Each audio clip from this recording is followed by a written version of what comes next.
Okay. So a very warm welcome, Ameya, and thanks for agreeing to our request to come and share your thoughts on IT sector. So those who are new to, they are not aware, though. I would like to take the opportunity to introduce him. He's a tech enthusiastic who has worked in various roles from a programmer to consultant and solution architect and CTO, founder of a startup. So he, as we can see in his profile, he trades Nifty and anything that's tradable, he is interested in that. So with that note, I would request opening remarks from you and would also like to know a small introduction on your part as well. Over to you, Ameya. Sure. Thank you, Prince, for having me. Uh, so that intro that you gave is a little bit obsolete now because it's been a while since I have traded very actively, primarily due to the time difference. I live in Germany. I work in Germany. By profession, I'm an SAP consultant. I started my career in 2006 after my engineering. And since then, it has been quite a bit of a journey. Worked in various roles, have seen technology and all these IT companies evolve from up close. So have a fair bit of view on how things are developing or shaping up on the ground. Sometimes it may be construed as, since you work in IT, you have a bias, but I've been meticulous to ask that question time and time again to myself, that whether I'm carrying a bias when whenever I'm talking about a certain company, for example. So it's been about 16, 17 years since I'm working in this domain. Um, I have three failed startups under my belt. Uh, so the recent one was back in 2019. I will not get into those details because I really want to focus on the questions and the discussion that we want to, specifically allocate to the IT sector, since the results have started coming in. So I think with that we are good to go. Uh, so you let me know how you want to proceed. Yeah, Mia. So, Ravi and I would be asking some questions, and in the meantime, those who have joined us, they can send in their request, and we will take up your questions with Ameya, and that's the way we want to go. So, Ravi, over to you. Hey, thanks, Prince, and thanks, Ameya, for coming and sharing your knowledge on IT sector. So we'll straight away start on Q&A. Few things actually I wanted to know. Mhm. What we understand is due to COVID now, what happened was a lot of the adoption which IT sector would have taken gradually. The companies in the West preponed those adoption, and Mhm. hence there was a lumpy kind of revenue growth we saw last year in IT services companies, mainly I track only 4 or 5 top companies. I saw their result and I feel that might be the reason for that lumpy growth was the preponement of digital adoption from West. Is Mhm. there material truth in this statement, or uh, it's actually a genuine growth which has come? Well, it's mix of both. So there is definitely some lumpiness. I will not deny to that. But what happens is, as you rightly said, because of COVID and changing nature of business, and in order to continue operating as usual, a lot of companies actually rescheduled their plan to digital transformation and going digital, right? So uh, actually, before we get into this, we have to look at this entire sector and how it has shaped up over, let's say, last 20, 22 odd years, right?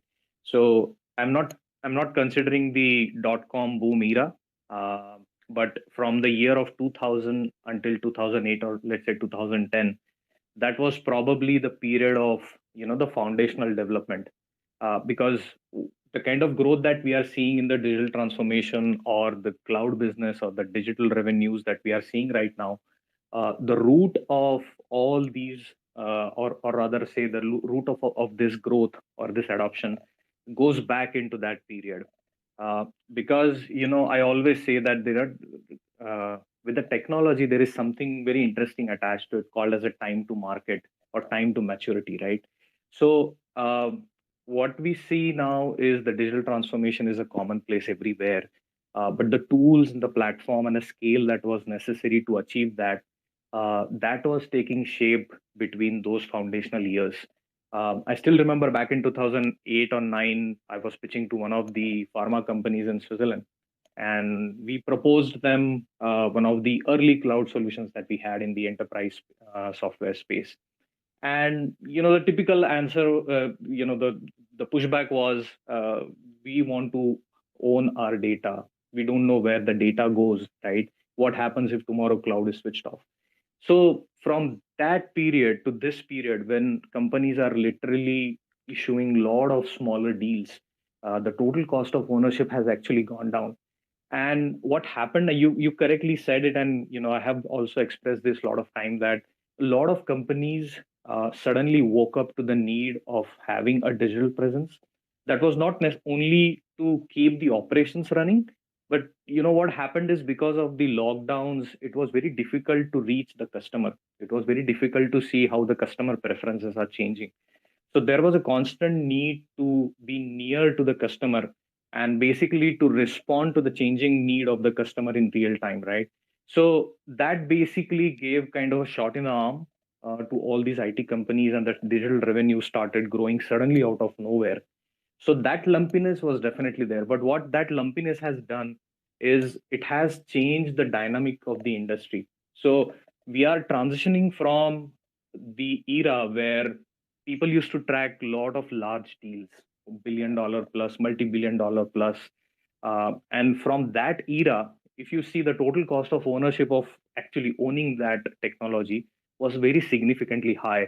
And any wrong decision in selecting a technology would directly mean that your technical debt rises, right? So the technology is not necessarily a deciding factor. It's basically the lowest common factor, right? So from that era, we have come to this era where the total cost of ownership of the technology, or going digital or going cloud, has come down very significantly.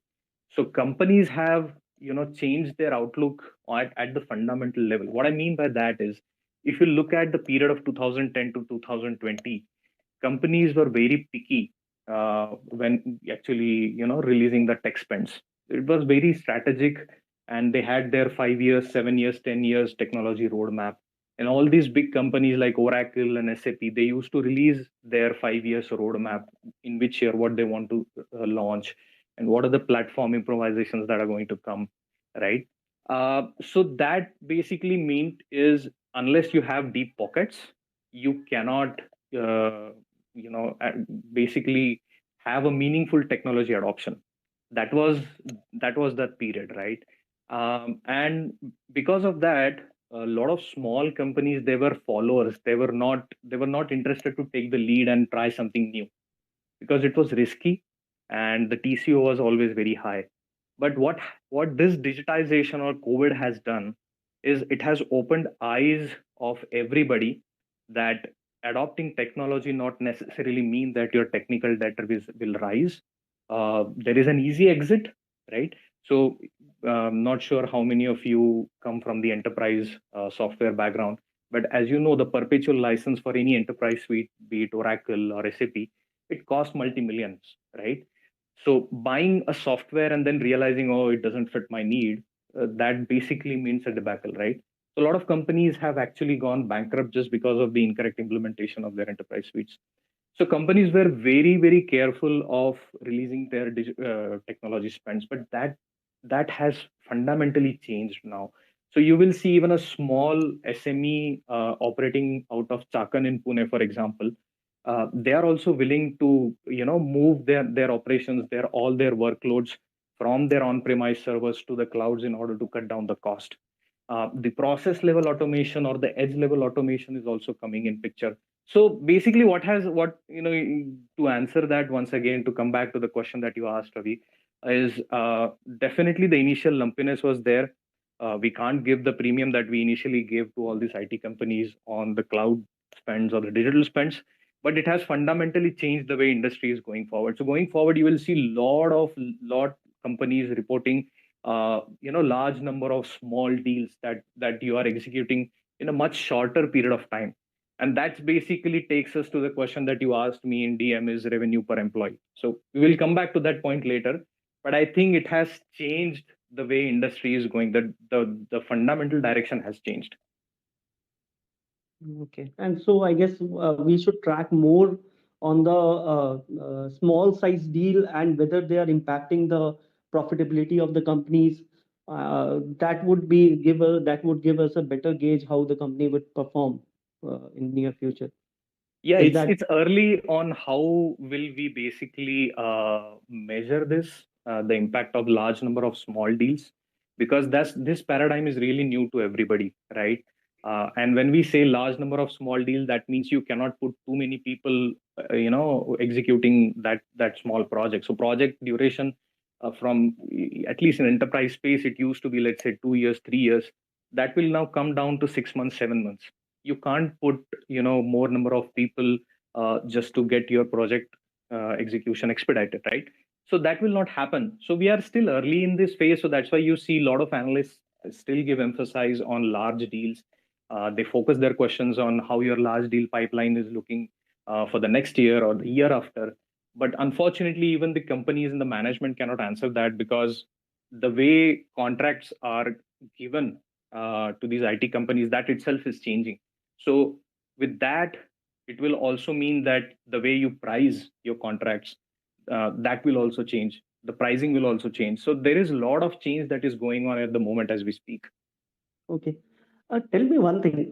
We also gauge this. Uh, how much is the IT weight in the index? Mhm. What I remember, it used to be pre-COVID. Now, I remember it used to be 13, 15, 16, 13, 15% kind of range of IT weight in the indices. Mhm. But it suddenly shot up to something 22, 23 Oh, before the correction started few months back. And now it's okay. about 18, I guess. What my understanding was, it should be very, again, coming back to the same point. The IT adoption, no one can stop. Even a banking industry, we call a company a technology company with a banking license. That's how Yeah. the future would be. So, would it be fair to say that there should be only 50, 100 bps point increase in tech? Is tech still looks like overvalued to you? Primarily the IT services part. Let's keep our discussion first on the IT services companies part. We will leave the ERD. If someone have the questions, they can ask on that. But do you think the valuation still after this correction, if you want to comment on valuation? For Well, to be very honest, valuation is not my forte. I don't understand the basic nitty-gritties of valuation. That I'll be very honest with you. But reading the comments from all the people from financial backgrounds and CFAs, and so reading from their post, it seems that valuations are still stretched in some of the pockets, even very significantly stretched. Uh, but what's happening in my view is this drawdown from the top is actually, it was uncalled for, to be very honest. It's nothing that there is a spend cut down or there are delays. There are some delays, but at the very basic level, as in if you are going for a project demo, the customer is saying "Nahi, agle mahine aao," for example. But that kind of delays are there, which was not there earlier. But I think we are in a sweet spot, and I one thing I always say कि 10 साल पहले जैसा situation था, you can't compare or value an IT company on a 10-year median PE. The way we were doing business 10 years ago is not same the way we do business today, right? So as I mentioned earlier, that used to be the deals, strategic accounts and key customer accounts. Slowly that will start changing. I think we are in a sweet spot. Unfortunately, the sentiments are at very, how I say, at the nadir, at the very lowest of it. I understand that किसी को IT company में कुछ hold ही नहीं करना है. But that said, I think there may be a muted growth for another quarter or two. But after that, as we see the attrition coming down, there will be a lot of clawback. So TCS also mentioned they'll claw back the margin. LTI का result आया आज. It seems that the volume loss they had, the on-site volume loss they had in the previous quarters, they had mentioned, or they had given guidance that there will be at least 2 quarters of impact. But it seems that looking at the margin that they have achieved, it seems that they have already clawed back large portion of it already, right? So I'm not a valuation expert, but I think we are in a sweet spot. If somebody has never invested in IT, can consider investing in select pockets. Look at Tata LXSI, for example, phenomenal result, right? Mindtree has also given phenomenal result. So I think if somebody has not invested at all, can actually start to nibble here. But we are not at the level where desperately kahin se paisa allocate karo. We are not at that level yet. Okay.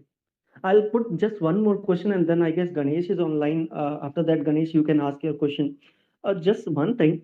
Say there are enough talk of US going into recession next Mhm. year. If normal understanding for someone in the financial market, now if US goes into recession, there would be some kind of curtailment in spending.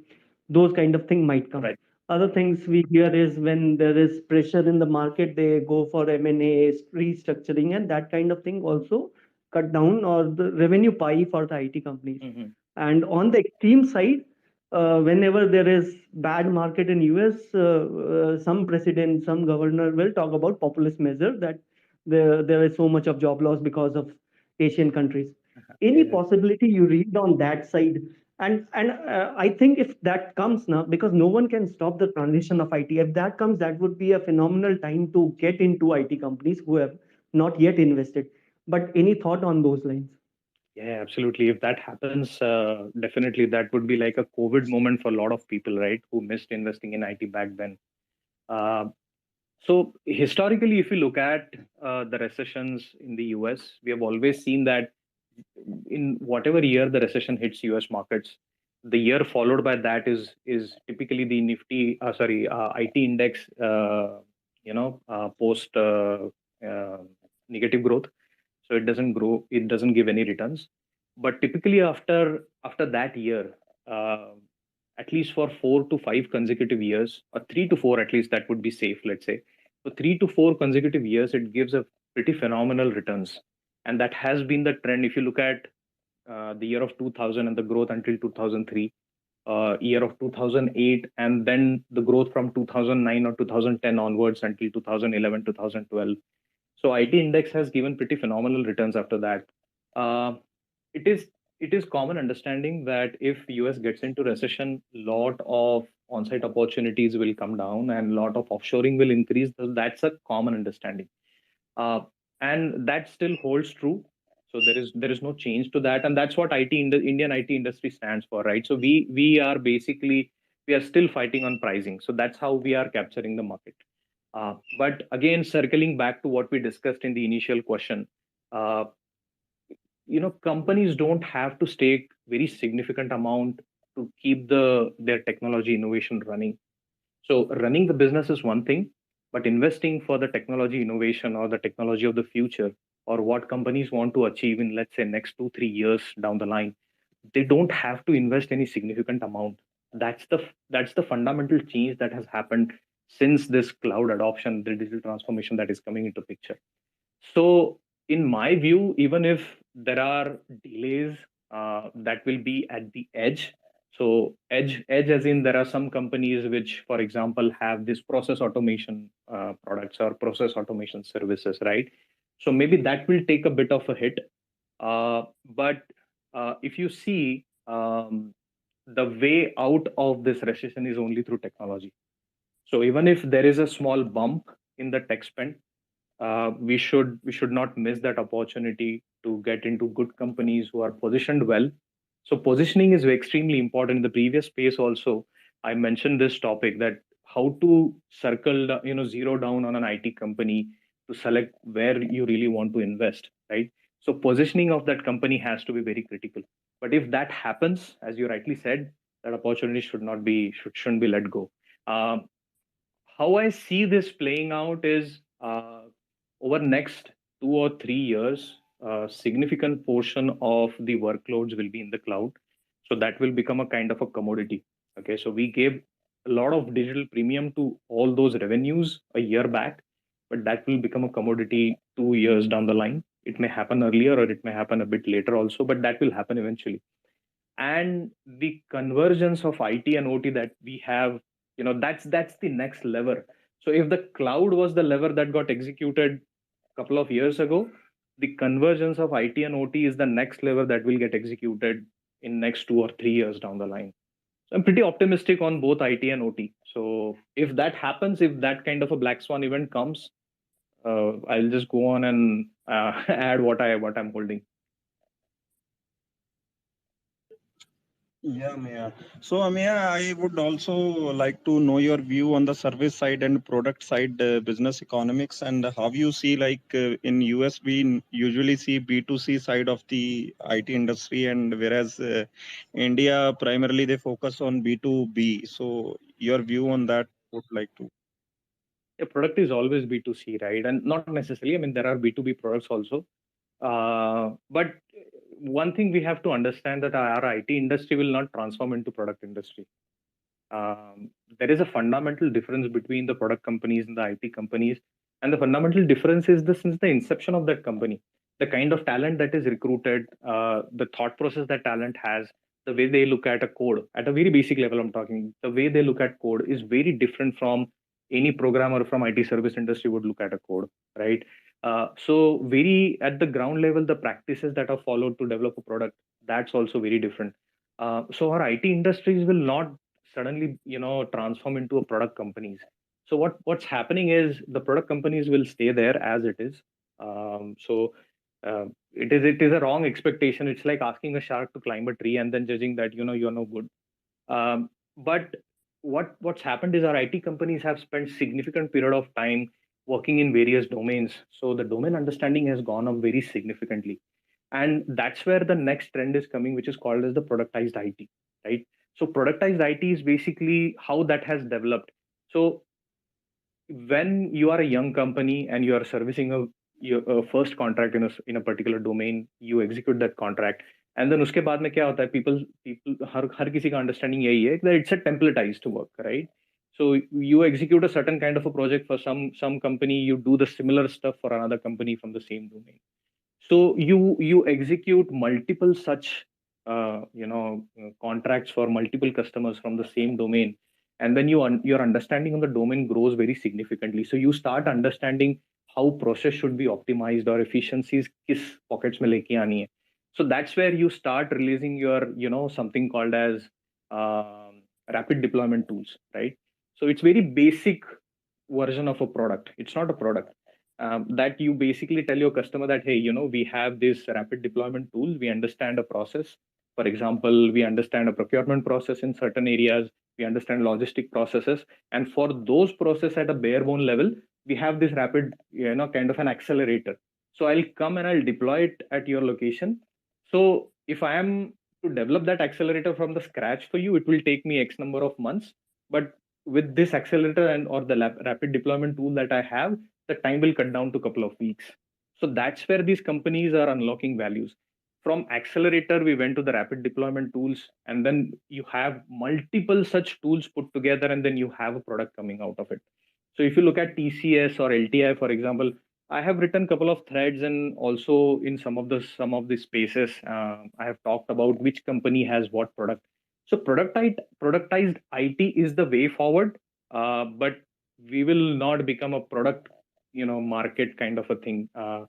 Unfortunately, the talent that is required to develop a product that's primarily moving to US. I'm not saying that it's not there, or it's in the startup ecosystem. Um, so I think that's my view. Unless you have a very specific question on top of it. Yeah, Ameya. I'll come to that. In the meantime, Ganesh, you can unmute yourself and ask question from Ameya. Hello, am I audible? Yes. Yeah, thank you, Prince and Ravindra, for giving me this opportunity to interact with Mr. Ameya. He has been a good guide on IT sector, and I am following him, and his threads are really very, very interesting. So, First of all, I thank him for educating us in a finer points of IT business. Actually, I have been in this stock market for more than 25 years now, and I have been a follower of mainly IT companies. I have been tracking IT companies very closely. But the fineness of this business model is being educated by Mr. Ameya. Thanks a lot for that. So coming to the point, I mean, I just want to know, say these IT companies, as you said, is having excellent corporate governance, good cash balance, and good profit, clean balance sheet. In spite of all these things, even if we are anticipating 2-3 quarters of downtrend or recession in US, still I think they're better placed than any other sectors in the market. And in spite of that, I am very surprised to see the market reacting to today's Mindtree results. So I am absolutely unable to understand this particular situation. Whereas after beating so much in the market, still we are seeing downtrend in these type of companies. So can you just tell me the phenomena or the reason behind this, probable reason behind it?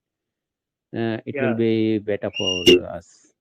sure. So actually, what happened is, suddenly, as Ravi said it, the initial lumpiness in the cloud or the digital revenue that Mhm, basically changed the perception of a lot of analyst community, right? So a lot of people who were not looking at IT from that perspective, they mhm, suddenly, they were spoiled with numbers. So if you listen to the con calls, uh, एक तो भी analyst ऐसा होता है who says that you have spoiled us with numbers, right?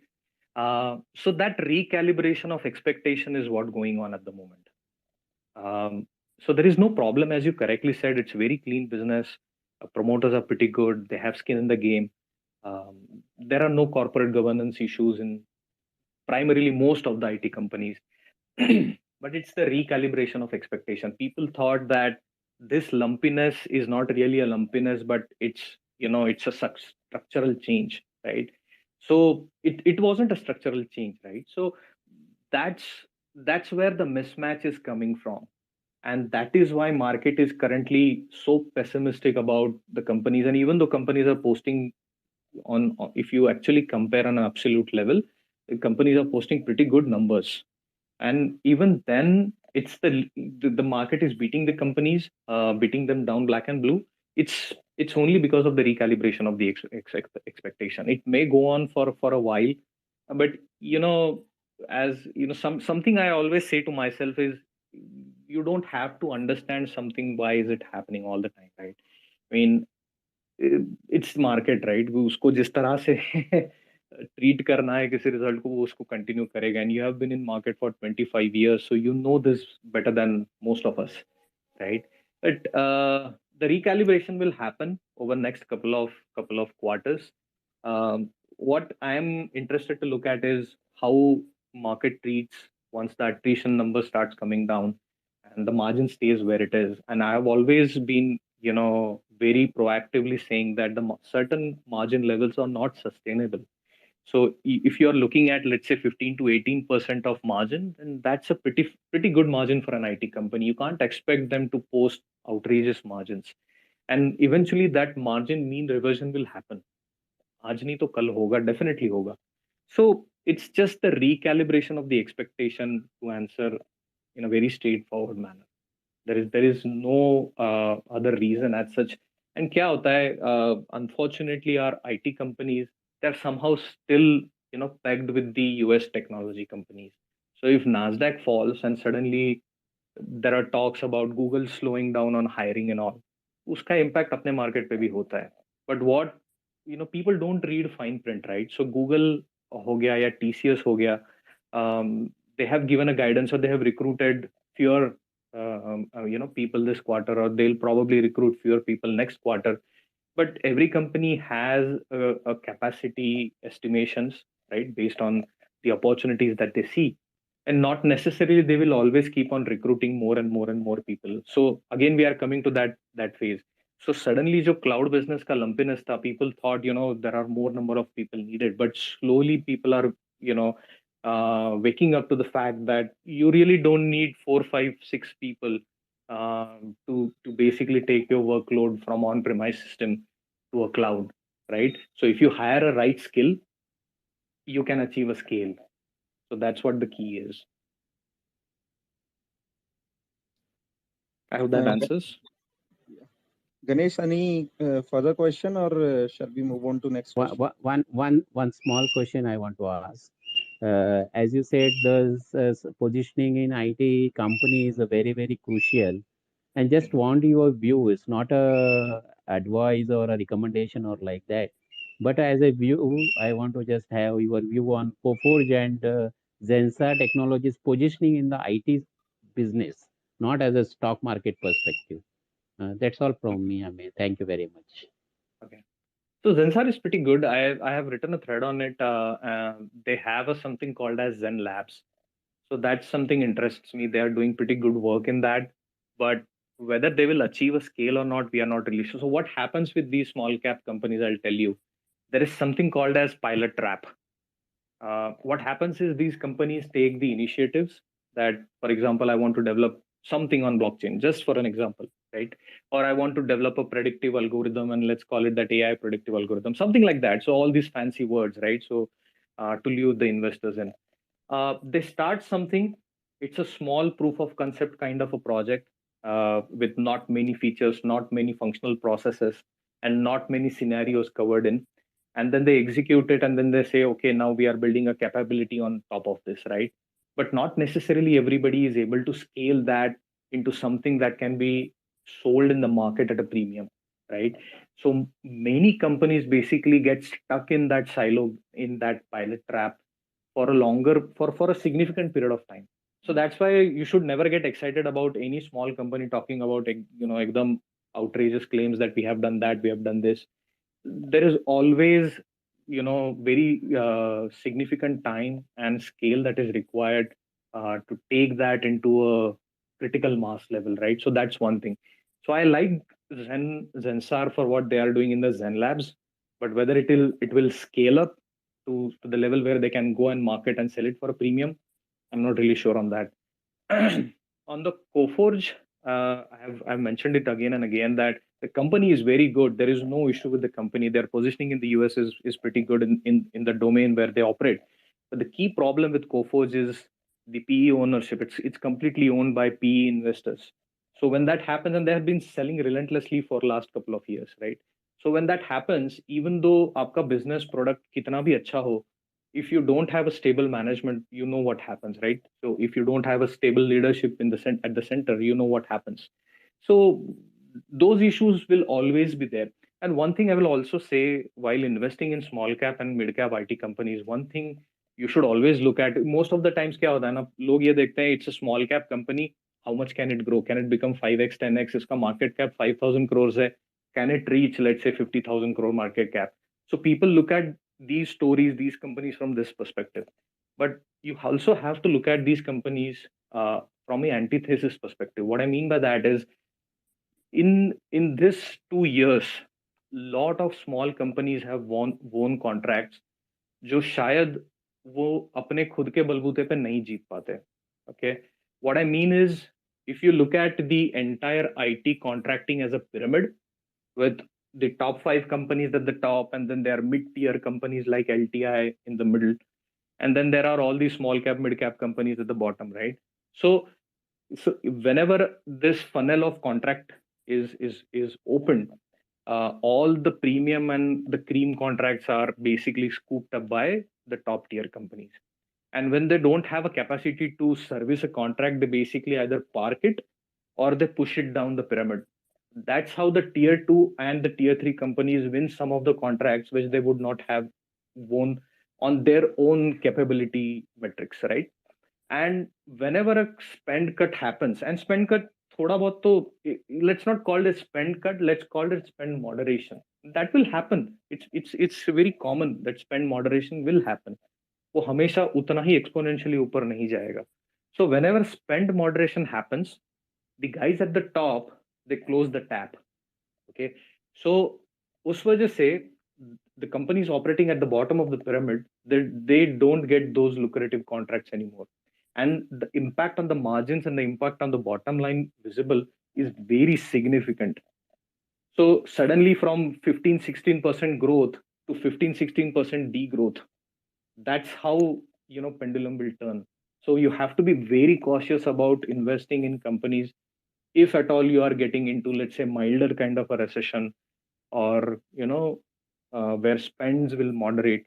So it's important to look at these companies from this perspective also. Thank you very much, Amin. Thank you very much, Prince and Yeah. Praveen. Thanks, Ganesh. So, AKY, you can unmute and ask your question, please. Yeah, thank you. See, just I was trying to understand, IT sector, and in that, Ameya was talking about, small caps. When it comes to India, we have so much of, IT experts and actually dominating the world when it comes to manpower. But in a small cap space, do we have some kind of innovator? So maybe let's say, 8-10 years down the line, can come with some innovative products that can show the doors to the world.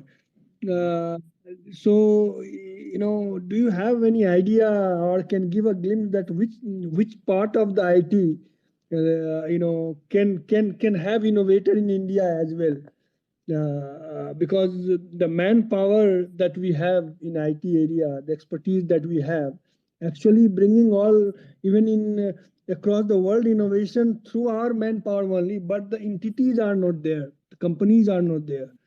So particularly with the startups in IT space that's coming, fintech and finance and technology combination.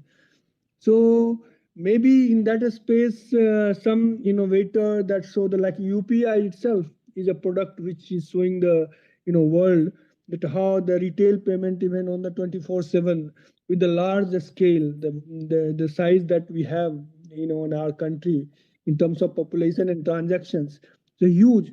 So even the world is is envy of that. Mhm. So, do you have any idea that whether India will also, with this pool of expertise that we have, will come up with some company that will show the door, show the way to the world in terms of innovation, and that those entity where will that emerge, and also will have some opportunities for Indian investors to reap the benefit if that scales up in future, because you have the domain knowledge, so you can travel across worlds and IT area. So can we have some sense on that? Yes, thank you. Yeah, sure. I mean, see, again, talking about skill and manpower, it's a so I'm there is no offense meant when I'm going to say this, but there is a significant polarization when it comes to skills. Okay, so there is top layer of talent who is genuinely talented. So these guys, either they go to US or the Western countries, or basically if they want to stay in India, they work with a startup, right? Because that's where your talent is required, right? What happens in Indian IT is, आपको अगर थोड़ा 19-20 होता है, तो there are a couple of more people who will cover for you, right? So, but uh, in startup space or in the product space, that's not the case, right? And that kind of talent is there. Definitely it's there. The percentage of that talent is increasing, but the majority of the portion of the otherwise talent that we see is really polarized. What I mean by that is, there is still significant pockets of inefficiencies, um, but you can look at the startup space, right? For example, Postman, which is born out of India and used by everybody across the globe to test their APIs when before launching, right? So that's a phenomenal company, but it's unfortunate that we don't have any other option to invest in such companies. Or Pine Labs, for example, I used to track Pine Lab purely on their tech stack basis, I like the company very much. But if you see, they are going to IPO in the US markets, and there is a reason to it, because all the seed money that these companies have received, they basically need to give exit to their early investors, right? So that's why these companies are going to get listed in US. And all this nonsense that has happened with the valuating a startup at multi-billion dollar and unicorn and decacorn, that basically overshadows the potential that our startup space has. Eventually that will moderate, but your question is very broad, to be very honest. I don't see that kind of a company coming out of Indian services space, because services by its very nature is very different thing. Your innovation, whatever you want to call it, or productize IT, that is still within the boundaries of the service, because you still want to serve your customer. Even if you're selling a product, it's still within the gamut of the services boundary that you have drawn. Um, so yeah, I mean, there could be some companies coming out of our own startup ecosystem. But otherwise, it's a very broad question to answer, to be very honest, unless you have any specifics on this. Yeah, Ameya, we'll come to him again. We have two more speakers. And Ameya, in between, I got a request from one of our audiences.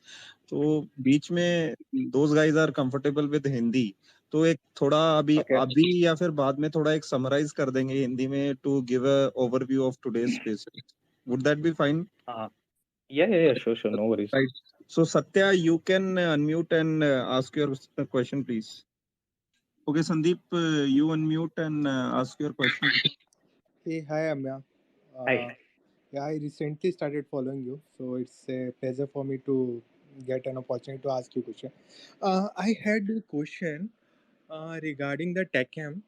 Recently, I'm seeing that TechM has done a quite number of acquired many companies, Mhm. and how will this acquisition will impact on the margins, like how things happen when companies like this, of what effect would be on the TechM on acquiring so many of companies recently.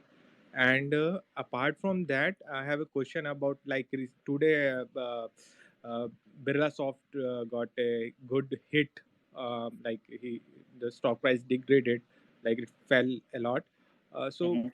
like how the like what are the prospects for Birla Soft? Like if you are following that company or you have an idea about those. So two questions, these two. Yeah, sure. Uh, so I'm following Birlasoft very closely because of its size and scale and what they are doing within the enterprise application. You know, so they're very aggressive when it comes to reaching out to customers and basically scheduling demos and all. But that's not enough, basically, right? So see, the thing is, one thing which surprised me is the buyback that they did. For a company of that size and scale, they should be investing capital into building more capabilities or bringing some products or some solutions or some framework into the markets. uh, Buying back your stock is good for companies like HCL Tech or TCS or Infosys, who have matured over a period of time and hit a plateau, right? So they want to improve the EPS, they want to improve the revenue per employee and these kind of metrics, which are very closely tracked by foreign investors as well. uh, that time buyback makes a lot of sense. So I was surprised that Birla soft के size का company buyback कर रहा है, क्यों कर रहा है, what is the need to do that? I don't really have any question on that. Sorry, answer on that. So that's that. Coming back to TechM, if you see the way this company has evolved, it was a MBT before, right? So you must be knowing the old name, Mahindra British Telecom. So since the Mahindra had won that very high, how do I say, it was a very large deal, right? बहुत बड़ा contract था वो, and that's why they basically formed a joint venture and then they executed that contract over a period of years. And then वो contract जब खत्म हो गया, so the British Telecom basically took an exit and it became a Tech Mahindra, right? So since then they have been trying very hard to find their ground, their niche, uh, from the telecom to the telecom process support, for example. So they had a lot of people working in the process support, right, which is a kind of a BPO operation, the KPO operation. So they had a lot of people in that. Um, Recently, they changed their positioning again, and they got into all these hyperscalers associations, and they got certifications and affiliations done. And as a part of that, I think they are doing all these acquisitions. So if you look at these small companies, I'll again give you an example of LTI. So they saw this cloud transformation coming in since 2017 2018, but they started acquiring companies a little bit later than that, right? So it was done to basically bring capability जो शायद आपको in house build करने के लिए बहुत time लगेगा. So it really depends. You should ask these questions in the con call whether certain acquisition is a margin accretive or not. And if you're an investor, then you will definitely have those questions answered in the con calls as well. I believe so. I don't track Techem that closely, but I also believe that Techem trades at the multiple which it deserves, because अभी तक उसको अपना खुद का domain ऐसा कोई नीश नहीं मिला है जहाँ पे वो बोलेगा कि I am the dominant player in this segment. Of course, they have some pretty good tools and operations in the telecom space, but then we have the telecom companies who are trying to become technology companies, and they are better placed than Techem to basically launch those products and take those products to the markets, right? Uh, so yeah, I mean, I haven't listened to Techem con calls. Maybe you have an answer there, but typically acquisitions का एक सही time होना चाहिए. जैसे ये cloud का पूरा wave जो आया, उसके पहले जो जो कंपनीज ने एक्विजिशंस किए टू ब्रिंग और basically scale up there capabilities, उन लोगों को काफी फायदा हुआ because they were position perfectly well. They could get more contracts in some more niche domains just because they had acquired certain companies, right?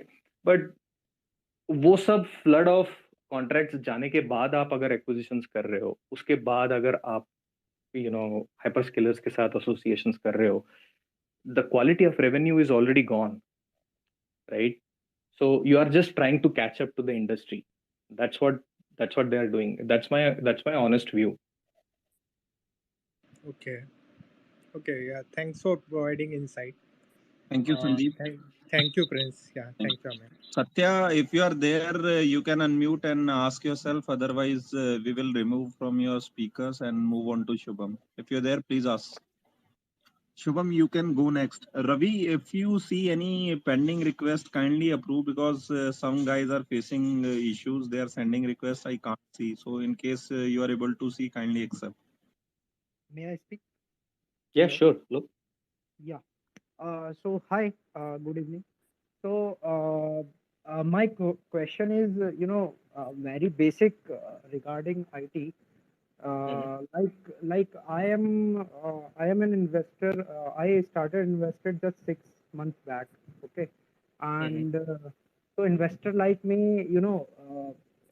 yeah, the details are necessary, but I may not understand some of the statements you give or someone gave about the economics and things. So my question is, what about a person like me? How much share should I invest in 6 months? Like if I have 100 rupees, how much share should I invest in? I completely agree with you that I should go to large cap companies in starting. But how much share should I go for that? So, Shom, that's very subjective, right? I mean, I don't know your age, your investment profile, your risk appetite, and in your financial journey where you are placed, your liabilities. So it's very subjective, to be very honest. But that said, since you don't have the domain background and all, it's always safe to start from some thematic fund, right? I mean, people may not agree to that, but you can always start from very small allocation to some technology fund, and then track it over a period of time, and then see which companies from that fund have performed better. You always have an option to invest in the gold standard like TCS or Infosys, for example. But the alpha generation that happens, that will not happen in these companies, that will happen somewhere else, right? So you will not experience that. And that's why I always say there has to be some circle of competence that you have to develop in certain segment.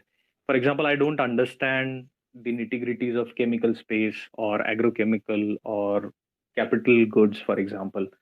So if I have to invest, let's say कि there is a talk कि capital goods में recovery आने वाली है, right? So the infra spend is going to go up, and I don't know which infra company does better than the other company. So I will, as an investor, my personal choice would be to go the leading thematic fund into it, track it over a period of time, and then take a decision.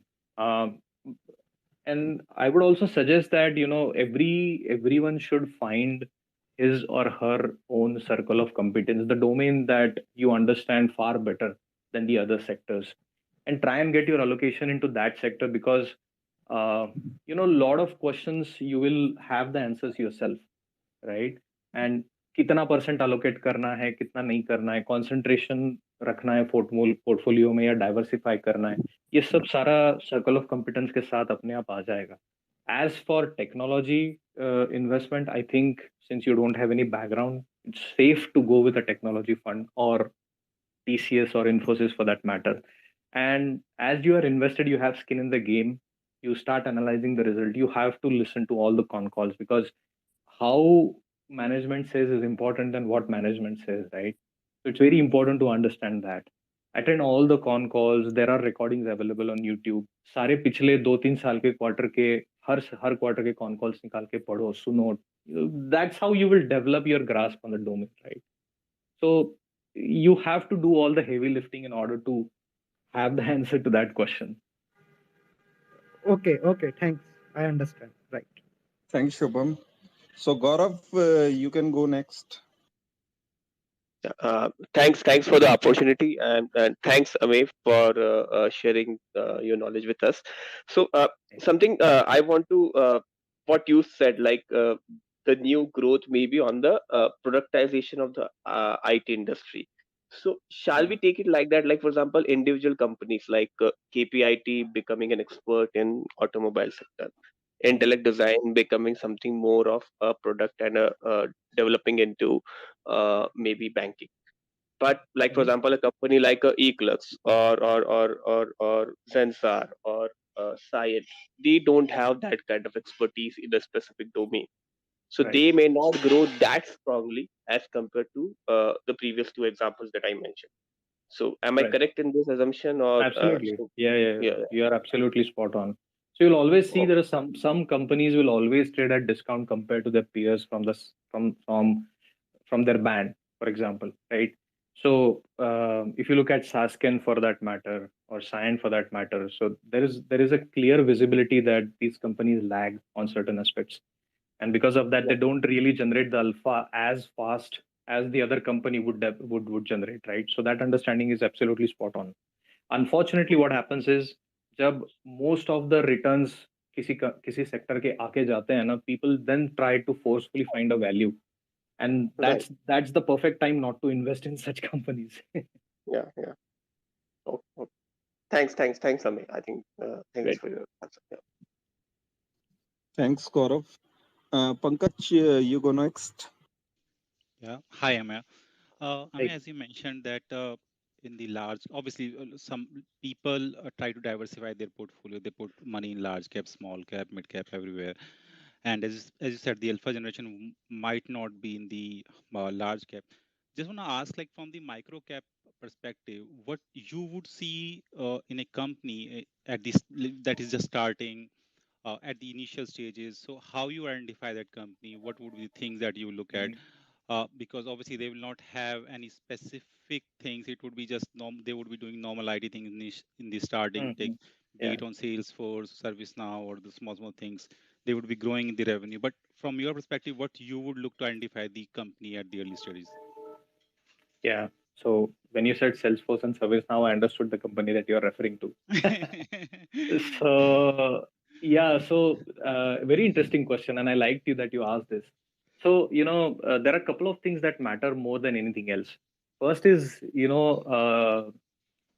कैसे बोलते हैं ना, there is thing that my manager always used to tell me कि आपको अगर आपका career exponentially बड़ा बनाना है तो you have to go deep first and then expand, not the expand first and then go deep, right? So that matters a lot. So if you look at these small micro cap companies, um, they will develop their capabilities into a certain domain and they will start dominating those domains. Not necessarily ऐसा नहीं होगा कि वो domains already किसी ने dominate करके नहीं रखे, but they will always find a value creation aspect कि मैं ये चीज differently कर रहा हूँ बाकी सारी companies से. So that basically gives them, kind of a premium positioning within the ocean that is already red. You don't have to always find a blue ocean to grow, right? You can still grow in the red ocean if you have a value proposition that is put out differently, right? So you will find management have a very specific vision about how they want to grow the company. They will not do all these random acquisitions here and there to for example, if you look at Kelton Tech for that matter, right? They did all their growth inorganically, but unfortunately investors ke haath mein kuch bhi nahi aaya, right? So they will not do this capital allocation mistakes. They will be very prudent where they are investing, what capability that investment is bringing onto the table, and how am I able to scale that up. So if I am good, let's say in ServiceNow or Salesforce, I would like to climb up the ladder from the basic level affiliation with these products to the elite level. So ये मेरा पहला goal होगा. उसके बाद में I will start building the integrators and the tools basically to bring let's say the connectors kind of a thing, right? So mera focus is still on the domain where I'm working, and it will happen for a decade or so. Uske baad mein, once they have achieved the depth, that is exactly when they'll start expanding. So that's a So, very key aspect you should look at. I mean, like for this, especially for the micro cap one, you know that initially they can expand and they can grow, but later on, when from somebody, some company from 500 crores, when they'll go to 5,000, then the actual test would be then they would have Yeah, the proper competitors and all. But right. if we have to just go for that journey only from 500 to Mhm. 2,000, 3,000, and should we just look at the revenue growth, because the small companies can get the business, Yeah, be it because of their contacts or anything, or they can get in any domain, any area. So would that be Mhm. okay just to Yeah, check yeah, about their that's absolutely margins fine. and So the thing is, when you're investing in such themes, the base effect is the most important thing to look at. क्या होता है ना, let's say there is a company which is 50,000 crore market cap and growing with a certain percentage numbers. On its scale, it has given a phenomenal result, for example. But उसी जगह पे एक 500 करोड़ का company है जो बोलने के लिए 100% रेवेन्यू ग्रोथ दिया है, but that's not translating into any significant absolute rupee based revenues, right? It's not very significant, but वो lower base effect इतना ज्यादा काम करता है. So you can still very easily play only on that base level effect if you want to. But that's again your style if you want to invest like that. So there is no, no like harm in doing that. a small portion just to track, like just to see how, if we Yeah, can identify the company start on. Yeah. Thank you, Amit. yeah, Thanks for yeah, that. absolutely. Thanks, Pankaj. So, Ameya, in between, I have a small question. Like when we look at the expenses primarily, so the employee cost, travel cost, Mhm. and specifically the attrition side in the company for which they have to offer more in case they have to hire. So all these Yeah. aspects में how we should look at it. मतलब जिनको बिल्कुल अगर माने कि IT का ज्यादा idea नहीं है तो जो ट्रैक करना चाह रहे हैं तो how they should go about it. Yeah. So yeah, so it's not very, to be very honest, बहुत एकदम straightforward answer नहीं है उस चीज के लिए. More than attrition number track करने के अलावा, we have to break down the attrition into various buckets, right? Which is, for example, because of the startups, or like for example, you mentioned in one of your messages that initial rather बहुत significant period of time तक entry level salaries जो थे IT consultants के वो बहुत specific थे. So that salary level never really changed significantly. And now that there is a sudden gush of opportunities coming in, people are simply jumping, right? So eventually that will moderate, but I think it is better to track all these attrition. And there is somebody who tracks all these attrition numbers quarter on quarter for all the IT companies. So that can be a good primer to start tracking it. Another thing to track is uh, attrition. Jo, in what the trend I have seen is that started happening in India, and that has a lag effect in the Western countries. So we didn't experience attrition to that scale. For example, let's say in Europe or in US until just recently, couple of months ago. But India में तब तक वो बहुत commonplace हो चुका था. So there is a lag there, and as and when these companies basically start clawing back on the on-site volumes, for example, that we said, ये questions के answer सारे con calls में मिलेंगे. Unfortunately, there is nothing black and white that you can just read the result and then basically make an interpretation out of it. You have to go and understand how these companies are breaking down attritions, how your on-site offshore ratio is basically effort mix is changing. For example, the moment you see effort mix uh, stabilizing, that's a sign that we have turned a corner. Also, one interesting thing to track is the recruitment of subcontractors, right?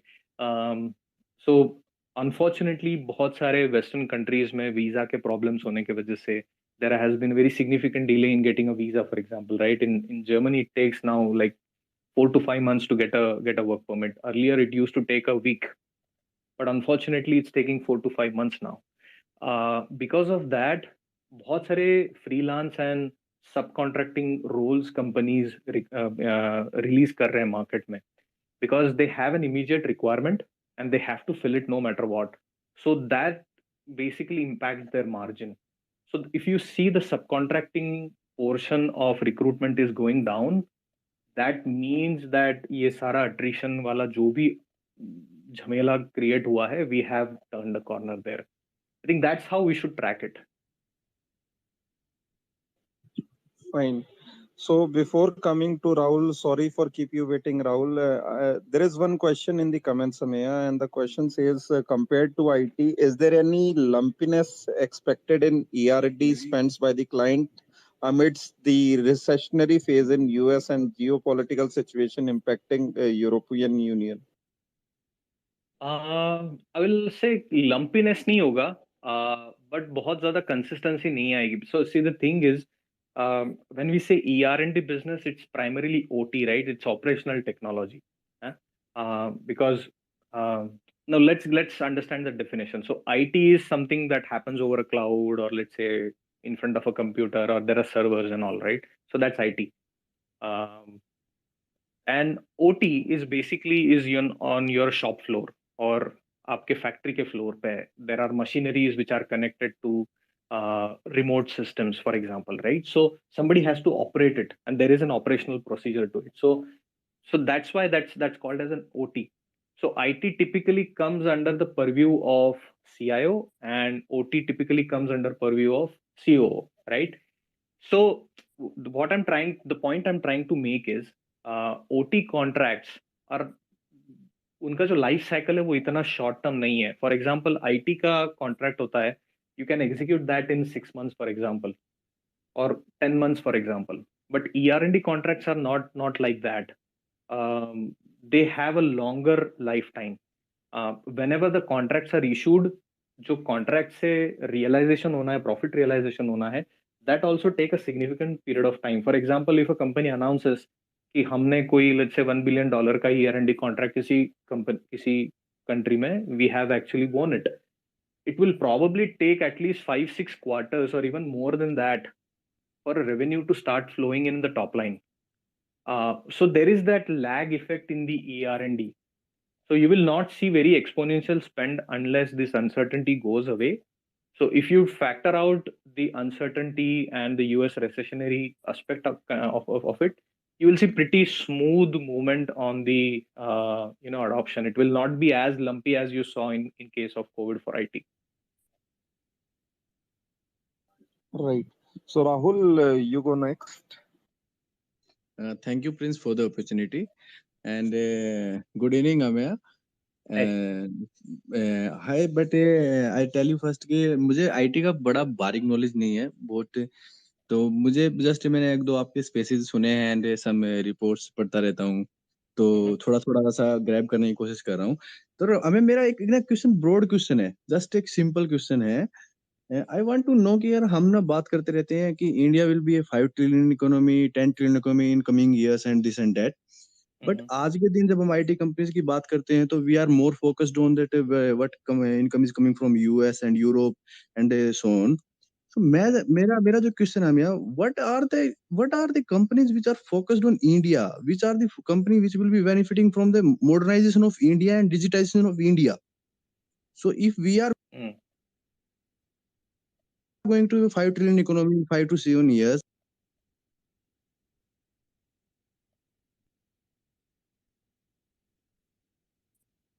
we are going to a 10 trillion I'm losing you there. Not sure if it's just me. economy in next 10 years. So what are the companies which can take big pie of this moment? India Okay, focused I companies. fairly understood, although a lot of voice distraction tha. But ठीक है, I basically got your question. You meant to say that So if India is going to become a $5 or $6 trillion, can you hear me? Yeah, we can. Yeah. So if we are, वही है ना कि basically domestic growth आएगी तो कौन से companies सबसे ज्यादा benefit होंगे? That's what the question is, I believe, right? So see, the thing is, yeah, ना, there are a lot of yeah, companies yeah, who right. basically also pose the breakup कि उनका domestic business किस तरह से grow किया है, Yes, yes. right? So you can basically track geographical split, but as you correctly said, we are a primary services based company, and we serve those who consume services, right? And the consumption economy is that of US, unfortunately. So you can't turn the tables upside down and tomorrow say that India will become a consumption economy and Indian IT services will still be able to perform the way they are performing, right? So that will still take some time, and I really don't know how that will shape up. But you have to look at a digitization from a little bit of a different perspective. India में, so India का जो खुद का tech stack है, India stack, there is also a handle called as India Stack on Twitter. You can go and follow it. It is very underrated handle on Twitter, to be very honest. They are doing some phenomenal work, right? So ONDC हो गया, UPI हो गया, IBBIC हो गया, who is primarily responsible to bring all these banks together, form a consortium, and basically launch a blockchain-based product for them, right? So there are these companies who are operating, but these are not listed entities, right? These are all the consortiums and entities formed by government or non-profit organizations. So you can track what these guys are doing, and they are doing some amazing work. And वो level का काम unfortunately ना अपने IT companies आके नहीं करेंगे, because they are for profit companies. You have a look at ये income tax portal के साथ Infosys ने क्या किया, and the kind of billing उन लोगों ने generate किया हुआ है, and compared to what they have released, right? uh, but there are companies, for example, communication में, digitization में, Tejas network, if you look at. So these companies who are laying down the foundational blocks of digitization, they will experience the significant portion of this, whatever the value gets generated from the digital India kind of a thing. Indian IT will be there, but as I said, they are there for profits. And वो होता है ना, वो दिए के नीचे अंधार होता है करके, मराठी में there is a saying, Divya खाली अंधार. I am Marathi, so Divya खाली अंधार करके एक term है. What I mean is that दिया जो होता है उसके exact dot नीचे आप देखोगे तो basically there is darkness. What I'm trying to say is, even if such kind of contracts or such kind of work is released in the domestic markets, it will not be, how do I say, it will always be for a significant portion of profit generation, which, for example, Infosys has done, right? So ये जो other consortiums हैं, I'm interested to track them. India Stack, ONDC, these guys will unlock more value. It may or may not be possible for investors to participate into that, but eventually some portion will anyways come. For example, जो government का GEM portal है, right? So that contract was awarded to Intellect Design. So that was a proxy play. So people could have played a proxy play on that initiative through Intellect Design, just for an example. So just keep tracking whoever is having more than 10 or 5% domestic revenues. All these companies release fact sheets, right? So fact sheets में आपको clearly दिख जाता है domestic कौन से company का कहाँ पे कितना grow कर रहा है. There are some companies like Mustake, for example, who are hell bent focus on Western markets, UK markets, and then जब UK market में slow down आएगा, then we'll go to the US markets and all. But these splits will not have any domestic portion to it, right? So just go through all the fact sheets. देखो कौन domestic revenue किसका grow कर रहा है, कौन से pockets में grow कर रहा है. Another problem is if you look at Tejas Network, I'm giving you as an example, they have pretty good, robust domestic business, but the receivables from that domestic business is actually impacting their bottom line, and they have written off very significant portion just because they are unable to recover the money, right? So वो aspect भी एक है. It becomes a very broad discussion कि इसमें से कौन benefit होगा. मुझे लगता है India Stack is doing phenomenal work and some proxy opportunities will emerge, but we have to be on our toes to see who is the proxy play for it. Yeah, thanks, Ameya. So, Satya, one last chance. If you are there, unmute and ask a question, please. Hi, sorry. Good evening, sir, and good evening, Ameya. This is Satya. Sir, a small question, sir. That's actually what is your view on this LTI and Mastec? Because both are working on this cloud computing, but I'm invested in the both. But Everybody is right. of course, my what are the percentage portfolio is more in LTI, being somewhat mid cap. But thing is that I'm not able to understand what is the difference between these two. Both are working on the cloud computing, and just your view on these two companies will help me a lot. Okay. So see, the thing is, cloud computing is relatively very broad topic. उसके अंदर ना काफी सारा आ जाता है, infrastructure as a service, platform as a service. So I'll not get into nitty-gritties of that.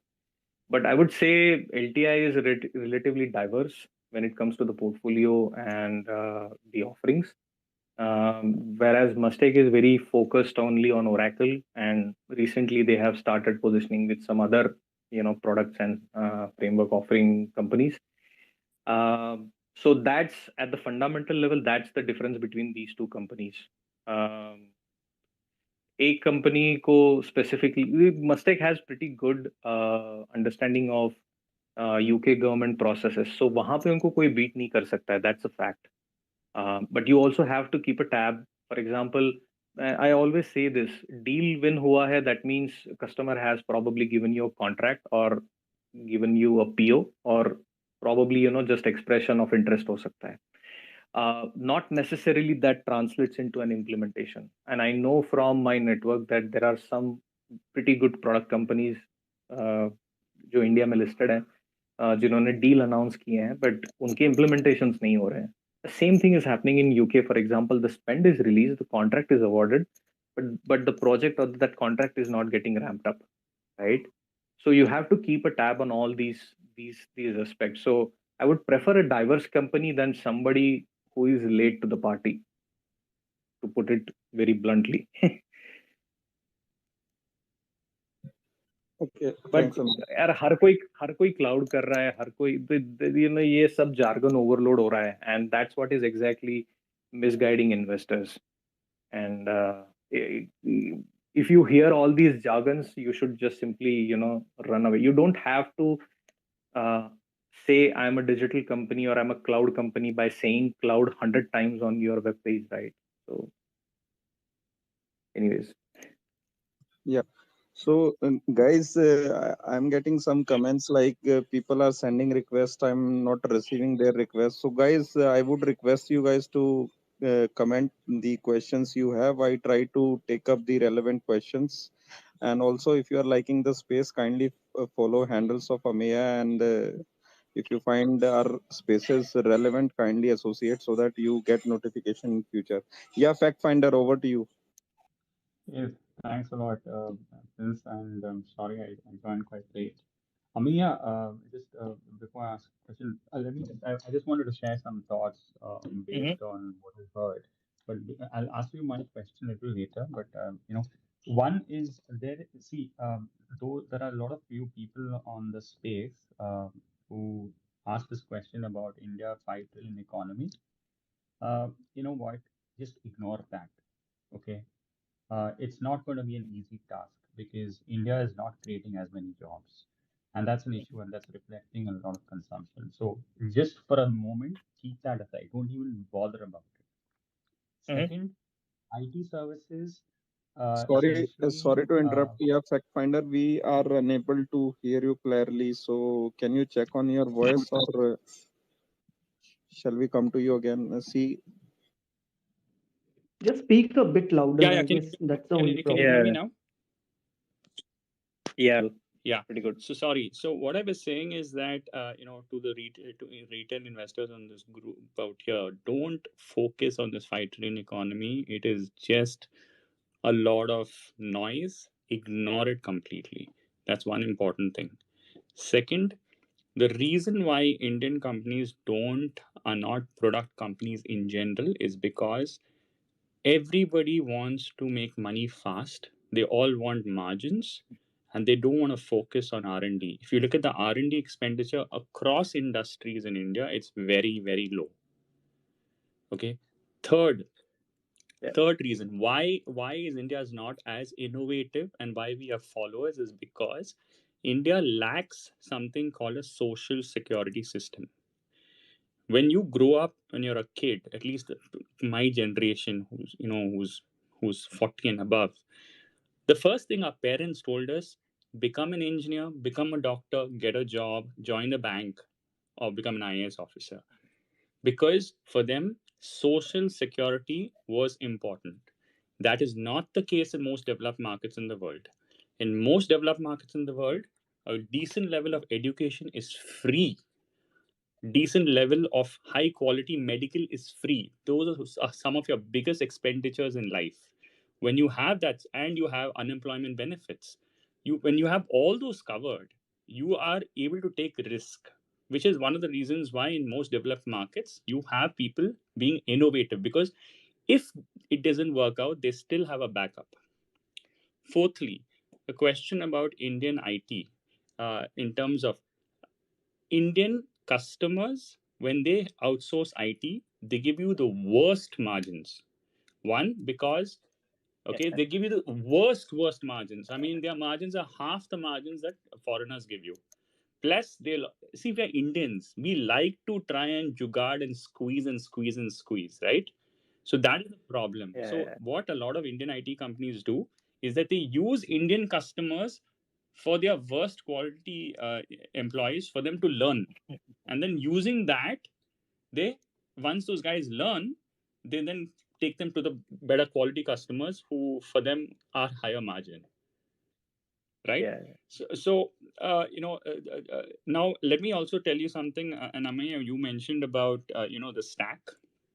Okay, a lot of people don't realize this. I know we love to keep talking about how great India's UPI is and that we've reached $1 trillion worth of transactions. Yeah, China's transactions on their Alipay and what do you say, WeChat. I mean, they introduced QR codes 5 or 6 years before we did. Okay, their total transactions on these networks is $40 trillion, 40 times India. But because it doesn't reside in the banking system, we do not want to consider that. But for all practical purposes, they are digital transactions. So for God's sake, don't assume that we are the only country in the world of creating path-breaking stuff in financial services. Okay, a lot of other countries are doing it differently. That's it. It's important to keep us on the ground. Now, I'll give a very interesting example. sorry to come in between. Fact finder, we are short on time. We will have your views in the meantime. Important part. This point is very important. We have a lot of startups in India, but a lot of the startups in India don't use a lot of IT engineers. They do pay really well, but they don't use. So there was a very interesting report that was published about a year and a half ago by the Ken, where they added up the number of engineers across various startups in India that were extremely well funded, above $100 million valuation. That number was a paltry 10,000 engineers. That's it, across all their startups. Maybe the number is now 70,000 or 50,000. But just think about it this way: that number of 50,000 versus 5.5 million IT engineers in our country. It's still a very small number. Okay. So just while you like to hear about startup, and an IT, just bear in mind there's still a very small subset of the total base of IT engineers. I just wanted to share a few of these things because, and now my question to Ameya is, Ameya, what do you think of, I mean, there was this recent report that came out a few days ago in the US where the SME and the corporate, what do you call, sentiment is lower than 2007 as per the latest survey. Mhm. And obviously, this will not get reflected in IT contracts. I mean, because this survey just came out 2 days ago. The previous survey came out a month before, but the fall has been dramatic. Mhm. What do you think about the kind of outlook for IT companies? And do you think that what IT companies are talking today are reflective of the real environment? Yeah, pretty good question. Uh, so situation is very fluid. You know, पहले जो for example estimates देते थे that spend cuts नहीं है, spend moderation नहीं है. So I'll give you a very straightforward example from my network. So I speak to some of the people who are at a very senior level in a lot of enterprise companies. And when I was talking to them, let's say like 2-3 months ago, they were telling me that we are letting go some of the contracts, whoever is not giving us the margins that we need. So we are absolutely uncompromising on margins. So we want to make this. If you are giving me, okay, otherwise just go. A couple of weeks ago, I spoke to the same guys, and the sentiment was completely different. What they said is, we are not giving away any work. Earlier, the ऐसा था कि लोग हमारे पास आ रहे थे काम के लिए, and we were just deciding कौन सा लेना है. But that has now changed. So people are not parking contracts. That's for sure. But I would say that people are cautious because of the war and the recession and the inflation uncertainties. I don't know how that will play out. Especially, I don't believe in saying this. I don't want to say this that this is transitionary, because we saw what happened when somebody said inflation is transitory, right? So yeah, you are absolutely spot on. थोड़ा सा sentiment हिला हुआ है. But like I said, because the companies can actually get on their digital journeys, or can basically adopt certain portion of technology at a very reduced cost than what they had to earlier. The spends will not moderate to the extent that we saw back in 2008 or 2007, for example.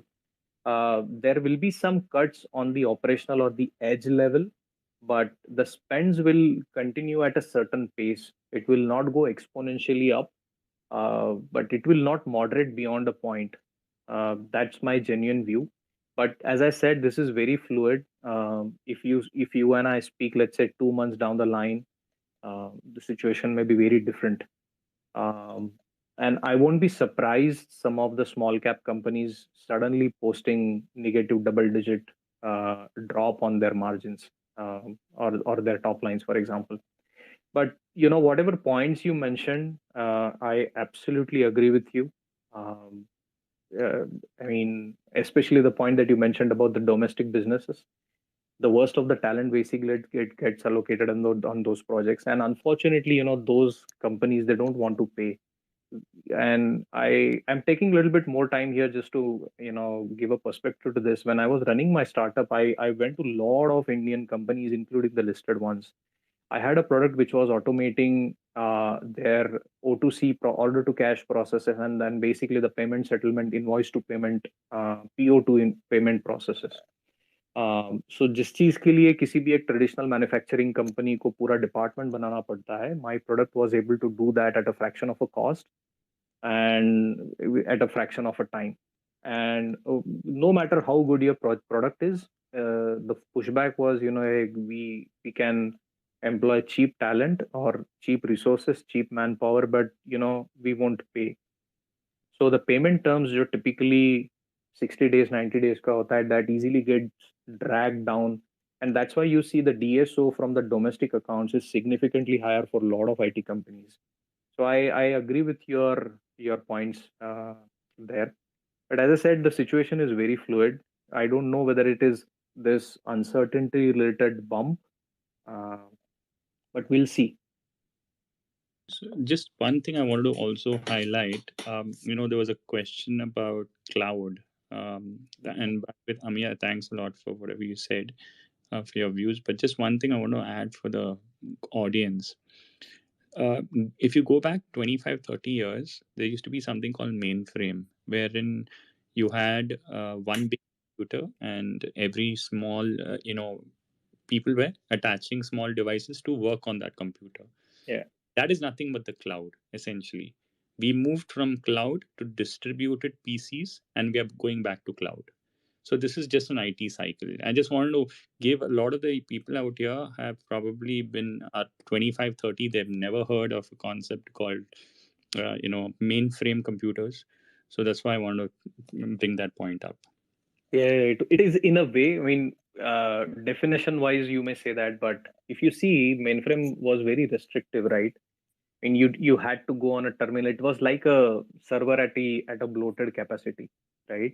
Of course, cloud is that, but there are a lot of tools and frameworks and the connectors which have come in. It's like you can say cloud is kind of the क्या बोलते हैं, revamped version of mainframe, but it's, yeah, you can compare these two things if you want to, but when mainframe never basically brought the TCO down for any company, right? So investment was very significantly high.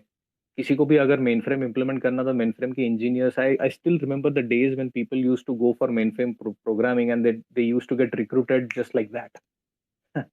But all the companies who had deep pockets, only they invested in mainframes. छोटे छोटे companies जो थे, उन्होंने अपने अपने छोटे छोटे location पे सर्वर्स इंस्टॉल करके सिंपल लाइक विंडोज वगैरह डाल के दे ran there servers. I ran such server at LTI back in 2006. So that's the fundamental difference between a mainframe and a cloud. So on a technology definition basis, you may call it that it's a revamped version of mainframe, but the application and the usage per se, if you see, it's a lot different. No, I agree with what you're saying. Yeah. Thanks, Thanks Fact a lot. Finder. So, Hiral, you can unmute and ask your question, please. Hiral, are you there? So, Sure. Pankaj, you sent the So- request again. Any question, or shall we allow others? Yes, just hi, Ameya. Just one more question. We were talking about all those things about the Indian market and the growth over here. So on that one, there are few companies like InfoEdge, Zelpmoc, even bit of Zomato as well. They are investing in the Indian startup and all. So how do you see that thing? Do you see the chances of growth? What good they are doing? If those are investable or not? You want a genuine answer, or you want a kind of a Genuine answer. Genuine answer, please. No, I don't find any reason to invest in those companies, to be very honest with you. Okay. So Okay. there's a lot I can talk about Zelpmoc. I mean, I can do a separate space on it, as to why one should not invest in it. I mean, I don't want to take a stance against any company, but anybody who has ran any operation in the IT or a technology space would understand the model that they're working on is absolutely unsustainable. It will come back and hit hard. I don't know what, I don't see Zomato as as a proxy for a technology, to be very honest. I don't see that. I don't trust them the way they are, especially on the corporate governance side. Info Edge is kind, is it's okay, but all the story and the narrative that was built around it, I think it's past. So to keep it short. Okay, thank you.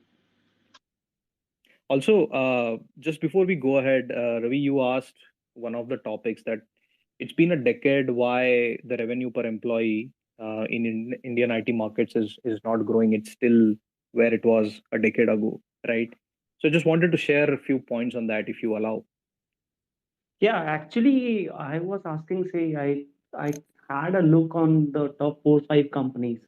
I don't remember the number now, but the revenue per employee in dollar terms, I guess used to be in 50, 55, 60,000 range, US Yeah. dollar. Yes, And true. their margin used to be 10,000, 12,000. If it's TCS, it would be a bit higher. If it's a second, third tier company, it would be a bit lower. So near about 10,000. So we hear a lot of talk about that this transformation is happening and we are working up the value chain. But if I still compare the dollar EBITDA of top 5 6 IT companies, it's still in that range of actually it might have even come down if I remember well, that it has come down from that 12,000 range to 10,000 range. So how much of this talk which IT company gives is actually saving their business to move out to some other country or to some other companies, and how much is actually they are improving in their business and moving up the value chain? To be very honest, I wanted to answer that initially itself, but it's very interesting topic to discuss. Uh, so there are certain points which are my opinion, and I could be wrong also. So if you see any gaps, please do let me know. But what I think is revenue per employee is not that significantly relevant for a services company, and my view is it will remain very stable where it is even, let's say, a decade down the line. There are many reasons to it, but the primary reason is the pricing. No matter what we say that we are climbing up the value chain, of course, definitely that's happening on the capabilities front. But at the end of it, when it comes down to money, we are fighting it over pricing. We are trying to capture a market, or we are trying to put a foot in the door for a certain customer, certain domain, and we are absolutely going ballistic over pricing, right? So I can give you a number of examples from the listed companies that जब implementation की बात आती है, they do that on a negative revenue. Okay, they incur losses uh, only on a hope that we will get in a bed with a customer for a longer duration of time, and then once their dependence is very significant on us, uh, then फिर change requests and ये सारी चीजों के through, then we'll start milking the customers. But unfortunately, what has happened is suddenly ये जो cloud आया है, and then all these trans क्या बोलते हैं migration technology जो आई है, that has made that view absolutely obsolete. So companies, they are only fighting on the pricing. You can say कि TCS के तरफ आप देखोगे, Google के तरफ देखोगे, तो they have actually hired over capacity, right? And then there are currency fluctuations which basically impact. I'll give you an example. So one of the very large retailers in Germany, so they recruit a lot of people from India through their IT vendors, right? And a very common way to get something done is, ये मुझे 6 महीने में चाहिए, double down on the people that you have on the project, right? It's very common in IT. But what's happening is your contract is a fixed price. It's not time and material. So it's a fixed price contract, and instead of initially estimated one person who will come and execute the work, you now have 4 people working on that project only to maintain a customer goodwill, and that's happening very frequently in all the companies. And it's very common. आज नहीं, ये पहले भी था, 10 साल पहले, ये probably 10 साल के बाद भी रहेगा. And people, no matter what, so the question is how to mitigate it. So people say bringing automation is one of the possibilities, but I don't think so. I think it's very overhyped. You can't bring in automation at a scale where it will have any meaningful impact on this metric of revenue per employee, right? Because And probably a better metric that Vishal Sikka coined when he was at Infosys is revenue per FTE. So I think that's a better metric, and I agree with the way he wanted to look at it, because the revenue per FTE does not take into consideration the people who are on bench, who are trainees, for example, right? So it takes into consideration people who are absolutely billable for a certain period of time, right? And another thing that adds to the revenue per employee, वो metric की हम बात करेंगे. So somewhere in 2014 or 15, I remember the revenue per employee metric for TCS and all these IT companies went down. But for certain companies like uh, you know Cognizant, for example, uh, Accenture, for example, it went very significantly up. And it was very interesting to see कि why that's happening. कि Cognizant का up गया, TCS का नीचे क्यों आया? But then you have to see there is some portion of consulting and technology consulting which basically brings in a better pricing. So whenever these areas, so that's the next value chain में हम ऊपर जा रहे हैं, मैं तब मानूंगा जब Indian IT companies technology consulting में कोई कैपेबिलिटीज बनाएंगे and they will actually compete with somebody like Accenture and beat them and actually win a contract. We we are very very behind on a value chain when it comes to technology consulting. We have the capability. Unfortunately, ये अभी तक हुआ नहीं है, but I know all these managements are still discussing that we want to build a technology consulting because it brings in better pricing, stable pricing, right? So, and skills, जो हम again हम we are going back to skills, right? So that's what the difference is. The kind of talent that comes into an Indian IT industry, uh, again, no offense meant to anybody, I have gone through the same phase, is, I would say, very average. There are exceptions, there are very good people also, so please don't take offense to that. But this is a very broad, generic observation that I have from last couple of decades. And because of that companies को ना वो skill at scale वाला जो चीज है वो achieve करना नहीं आया है and that's something is still lagging, and because of that the revenue per employee is still where it was a decade ago, and probably it will remain the same until these things start changing. I hope was able to add a perspective here. Yeah, yeah. And also few things like what I used to, I guess I remember this with that when you look at Gartner reports about a decade back, so what used to they report as the potential outsourcing market and Indian share there, it used to be 40-45%. I'm not very sure, but you can correct me there as well. And that has reached to something 65% so is the potential addressable market is also like earlier if we used to think about 7-8% dollar growth, should dollar growth not be moderated because you have already achieved, say, if you wanted to scale 100 kilometer, you were there at 40 sometime a decade back, and now you're already at 60. The pace of growth will moderate than what you have seen in the last decade. Is that thought uh, something that thought also come to your mind?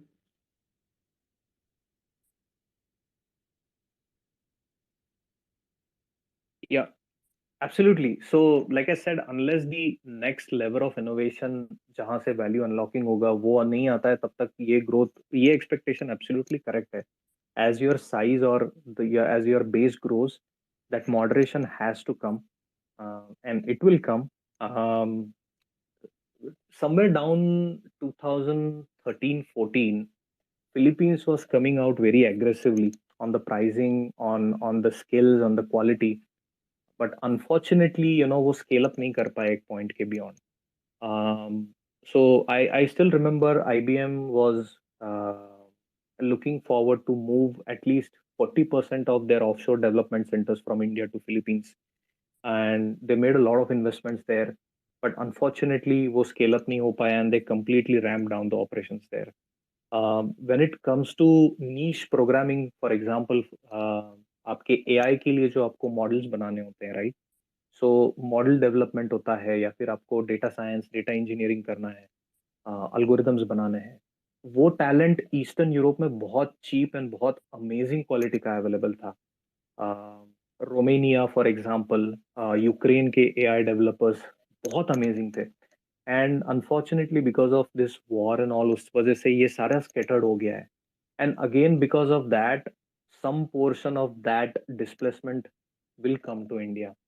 But as I said, we are transitioning from legacy to, let's say, this digital way of operations. So जो moderation आएगा वो legacy में आएगा, and some additional add-on will come from this digital spend for a certain period of time. But when it comes to price and stocks, and a lot of that is, in my views, a lot of that is already factored in, for an individual investors, because that's what primarily matters, right?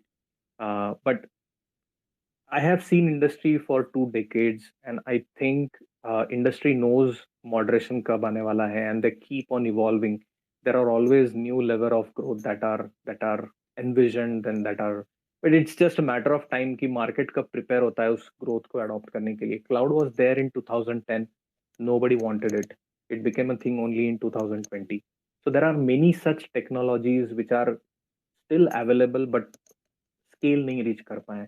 Probably 5, 7, 10 years down the line, those technologies, those way of operations will become the thing. So that will keep on happening. And actually, I also think now sometimes the premium valuation which IT company gets, it's because of the like in India, the investable universe is very small. Yeah. Company which generate actual cash flow and cash flow come back to the shareholder, the cleanliness of the management, it's very, very limited.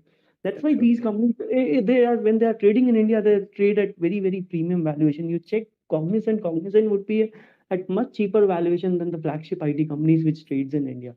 So it's Yeah. sometimes feels it's scarcity premium, because you have enough amount of wealth which is generated in the country which need to be invested, and since the pocket of investment like the companies available which are clean, where you can have a long term view, where the management is clean, the cash flow will come back to you. That's the reason why these companies actually gets very premium kind of valuation. Agree, absolutely. Ankit, you are there. Smart Sense, you can go ahead. I thank you, Prince and Ravi, for hosting this and allowing me. And it's always great to hear Ameya speak. I have lots of respect for him. So, Ameya, I joined late. I don't know whether this has been asked by some other person or not. Just wanted your thought on, have you looked at companies like, say, Carteret Tech or RateGain Travel Tech? The companies which... RateGain, yes. Mhm. So thank you, Ankit bhai. It's always a pleasure to speak with you also. Car trade, to be very honest, I haven't had a look on what kind of technology stack they have and uska kya value hai, but I have had a look at RateGain, definitely. So how do I see that is, uh, on pure product perspective, if we talk, then they definitely have a value proposition. They have this something called as a network effect that will come into play sometime down the line, right? And since they are the dominant player within the offerings that they have, it's a pretty decent technology stack, and promoters also, kind of a technocrat, so they understand how technology is evolving. So purely on a technology basis पे अगर मैं देखने जाऊँ तो I would definitely like RateGain. But again, when it comes to the market perspective, uh, I think they still need to stand the test of time, test of these slowdowns and uncertainties and all. Of course, they have gone through a complete lockdown जो हुआ था, and they उससे उससे ज़्यादा impactful उनके लिए और कुछ नहीं हो सकता है, since they are providing services in the traveling industries. Uh, but as an investor, I would still like to see the consistency of their growth, and किस तरह से वो लोग basically revenue report करते हैं. I have क्या India में क्या problem होता है ना अंकित भाई, investors are used to look at financial results from certain क्या बोलते हैं certain ways, right? And if the companies like RateGain, who are primarily as a service company, uh, they are kind of pushed to also report, the SaaS metrics, right? And वो सास metric का understanding Indian investor community में उतना level का नहीं है जितना easily कोई फॉर एग्जांपल जो स्टैंडर्ड फाइनेंशियल रेशियोज है वो समझ सकता है. So I personally would see at least some time whether the consistency of the business growth is there or not. I don't care whether the bottom line is growing. Eventually, if their top line is growing and if they are doing all the right things in the operational level, तो bottom line आज नहीं तो कल उनका grow करेगा. Exactly जिस तरह का आईडीए का हुआ था, इंटेलेक्ट डिजाइन का हुआ था, right. So they have to invest right in their initial R&D days. And क्या होता है ना, when you have this SaaS product, platform improvisation में time and time again lot of investments जाते हैं. एंड प्लेटफॉर्म इम्प्रोवाइजेशन जिस quarter में आप रियलाइज करोगे, आपके मार्जिन बहुत सिग्निफिकेंटली हिट होते हैं उस टाइम पे. एंड देन इफ मार्केट में उतना मैच्योरिटी नहीं है समझने का, वो बहुत एकदम अलग पर्सपेक्टिव से उस कंपनी को देखना शुरू करता है. For example, if you look at Snowflake, right, they reported platform improvisation जो for a short period of time के लिए मार्जिन इम्पैक्ट करेगा एंड कस्टमर्स का भी वो फीचर्स वो यूज नहीं कर पाएंगे. But market didn't like it. They had to come out and explicitly mention कि ये चीज की वजह से customers down the line will actually save lot of money in the new workload that they are bringing on snowflakes.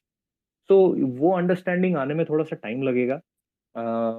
So I think it's not fair to look at rate gain from a traditional IT perspective. Um, but it's one of the interesting interest areas for me also. I track rate gain very closely. Thanks, Amaya. And, just a follow-up, if I may. As you rightly said, that you cannot look at it from a traditional IT company's perspective. Then how would you look at valuing companies like RateGain then? Yeah, so again, it's a question to management how they want to report their performance. If you look at Intellect Design, a significant portion of time that they were reporting like a traditional technology company. And when SaaS actually became a thing, they suddenly started reporting ARRs and MRRs, right? So, so there has to be a consistency. I think RedGain is reporting all the SaaS, all at least the basic SaaS metrics in all the exchange filings, and I think I would like to see the continuity in that. There is a separate session I have. Maybe I don't know. SaaS pe I have conducted a session where all the metrics which are relevant for at least at a basic level for an investor to understand how to value a SaaS company, what basically valuation metrics goes into picture. I've actually described in that. So maybe it will be helpful if you just skim through that once. But if they continue to report their financial performance purely on a SaaS metrics, I think they should continue to do that and not unnecessarily try to confuse investors by reporting some numbers in the traditional way and some numbers, only selective numbers to show the growth in the SaaS, right? And that's IDEA is doing. That's what exactly IDEA is doing, and that's why I don't like it. Yeah, thanks. Yeah. Anything else, Ankit, from your end, or shall we move on? Yeah. You can move on. Thank you so much, Amaya, for Thank you, Ankit. Bye. Yeah, Ameya, we are facing some issues for which we are unable to take speaker requests. So many of the audiences have typed in their questions in the comments. One by one, I'll be taking those. So if you are comfortable, we can take those questions. Are we good on time? Yeah, sure. Okay. I still have like 15-20 minutes more. Yeah, I'll read it for you and then.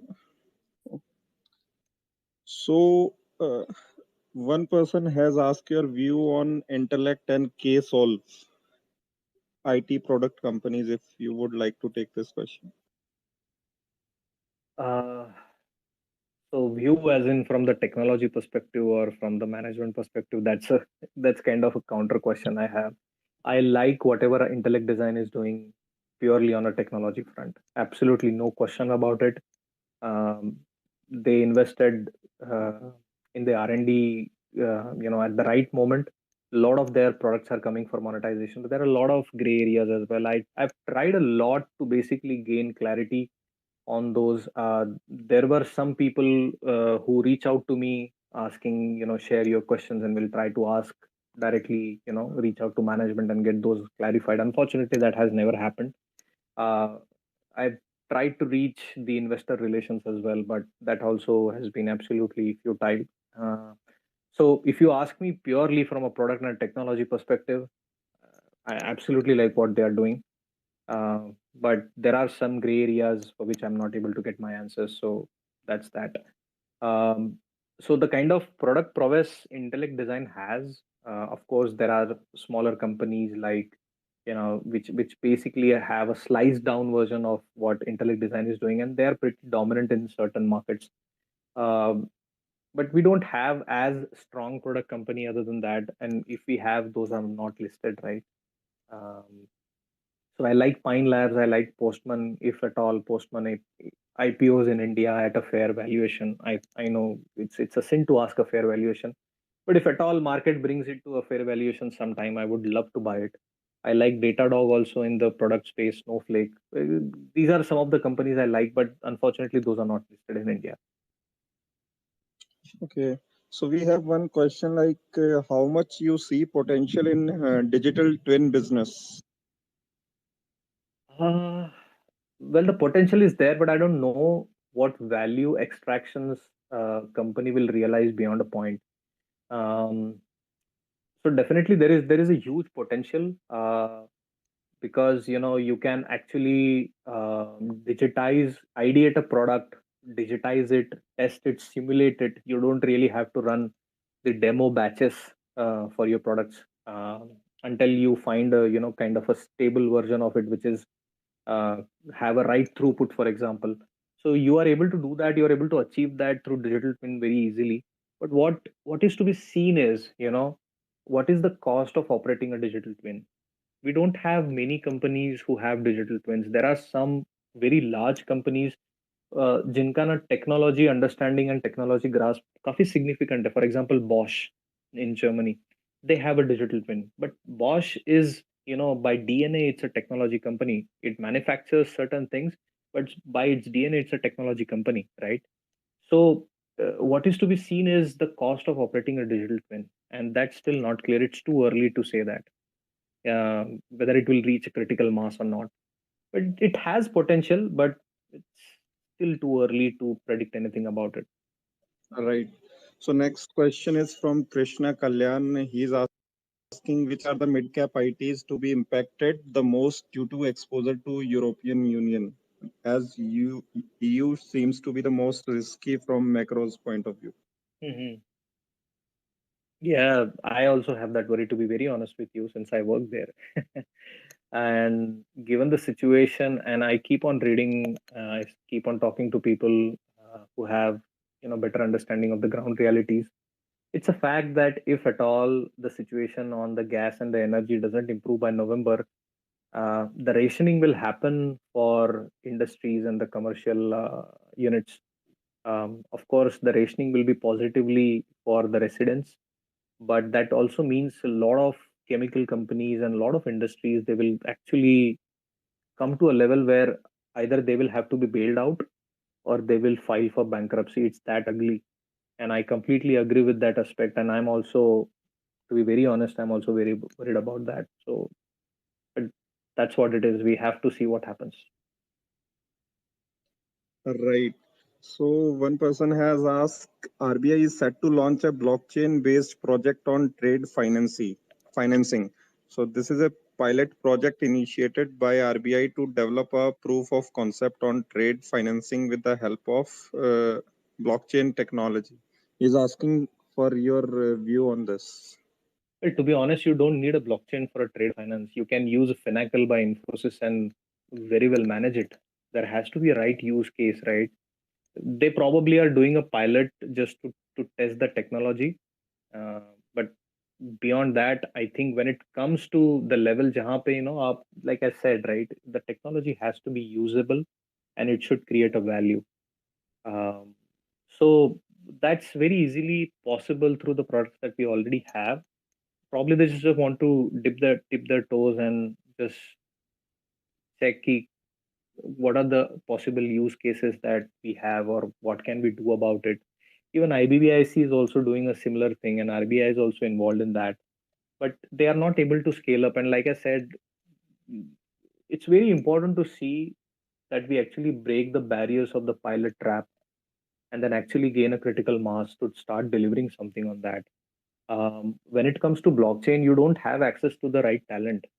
I mean, हर किसी को ये पता है blockchain के साथ लोग crypto को equate करते हैं. So that's the level of understanding people have, right?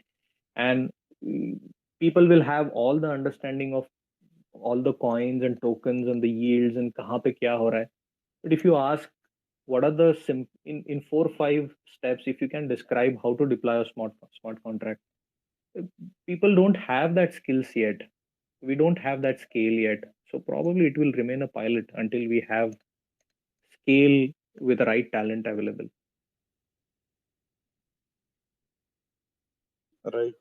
So, see, many people have asked about the ER&D sector and the company to be specific. So, I would like to, I mean, please give a overview for those who have joined late. So that See, the helps thing with is, many questions. ERD na kaisa tha ki I said that couple of years ago, it's a post-pandemic story, right? And that's duly playing out. So, see, the thing is, when it comes to ER&D, you have only 3 companies with and one additional IT company who also has ER&D, but there are also operations by companies like Cognizant, and Cognizant is doing some acquisitions in ERD. Wipro's ER&D space is going pretty fine, but they have a small base. HCL ने ER&D का जो report किया है result, that has been very phenomenal as well. ELXSI, again, phenomenal results, but you have to see that some companies are focusing on only certain aspect of ER&D. जैसे KPIT is primarily focused on auto. They're not doing anything else, right? So there is a single point of risk. I'm not saying that will happen. That may happen. Anything can happen, right? So there is a single point of risk. So that's why it's very important for investor to have a price comfort. If you are investing in a company when the single point of risk is clearly visible, then that's not the time to get into it. Similarly, the question you should be asking is, how much of these numbers posted by some of the R&D companies are currently factored in, right? So ER&D has to break that barrier of narrative and actually start resulting into the realities. So I see a potential there. It will happen, but it will not happen immediately, like in a couple of years. Like I said, ER&D contracts are sticky. They don't have short lifespan, right? So contract ka lifespan chota nahi hota hai. It spans over a number of years. So it's like you get into contract with a company, then you start doing something, and then you scale it up with that company, and it can go on for like 5, 6, 7, 10 years. So that's how the key accounts are built and nurtured in ER&D space. And especially when it comes to ER&D, I'll say it's still referred to it as a technology because it's very close to technology. And there is a very interesting fact about it, and I read it and I completely agree with it. And the fact is 96% of the value in these technology companies are created only after 10 years of operations. But that will happen only if the company is built for durability. And if you look at KPIT and ELXSI specifically, you will see this fact is actually validated there. It took a significant portion. It could have actually unlocked value a lot earlier had ELXSI not done some capital allocation mistakes in their media and the VFX business a couple of years down the line, a couple of years before. They would have reported this growth much earlier than now, right? And the KPIT has also taken a significant period of time to actually come to a place where the value unlocking from all the positioning, all how do I say? अभी किसी ने बोला कि AR&D का ELXSI का margin better इस वजह से है बिकॉज उनका on site offshore mix is better, it's skewed toward offshore, right? But ER&D space में कोई भी नया कंपनी ये चीज इमीडिएटली नहीं कर पाता है. There is an operational history, there has to be credibility, there has to be operational history. ये सारी चीजें जब आ जाती हैं, that is when you can actually skew this effort mix the way you want, and that's what ELXSI is doing very smartly. But if you ask me whether LTTS will be able to do that, I would say no. Probably they'll not be able to do that at least for a considerable period of time. Let's say 4 or 5 years down the line, probably they'll be in a similar position where ELXSI is today. So it's very important to see these companies from this perspective. Right now, everybody sees their reporting margins, but you should be asking question why they are in this position where they're reporting margin expansions, right? And if somebody is not able to post that kind of a margin growth, that does not necessarily mean कि वो कभी post ही नहीं कर पाएगा, because market हर किसी के लिए same है. It's the operational excellence that is basically creating differentiators, right? Right, Ameya. So next question is your view on Tata Communications in the connected world or IoT world or in telecom, let's say 5G and further innovation, how it's placed to capture market and move ahead from cyber security perspective also, as it works with many big businesses. Yeah, so they have this, separate company. They own it. I forgot the name. I'm not able to recall. But they have a zero trust solution, especially for the cloud security and the cyber security. That's very, very, very promising. So it's similar to Zscaler. So if you follow US and zero trust companies, you would see that the Tata Communication actually has the majority stake in that company. I'm not able to recall the name, but I wrote a thread on it, and there is a mention about it. The problem with Tata Communication is they are not able to get rid of their legacy revenues as fast as it was anticipated. They are still somehow stuck in their legacy revenues. The data revenues जो जिस pace से change होके आने चाहिए थे उस pace से change होके नहीं आ रहे हैं. So that's what exactly is pulling it down. And when it comes to IoT, and see, the thing is, you have to look at communication as a layer, right? You can't look at communication from a Tata Communication perspective only.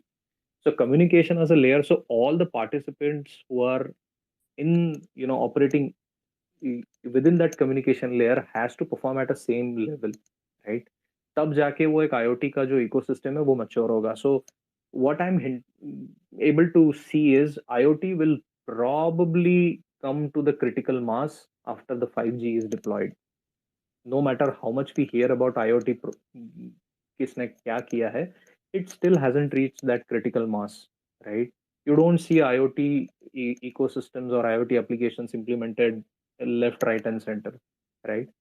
So it will still take some time. And like I said, Tata Communication, the problem is also with the debt, but the management keep on saying that the debt is something that they can manage. The way to look at it is the Tata is are doing with their digital theme, and where does basically Tata Communication sits. So it probably sits in tandem with, or probably juxtaposed to Tejas Networks, right? But they are still not able to get rid of those legacy revenues, and that's what is dragging them down. Right, Ameya.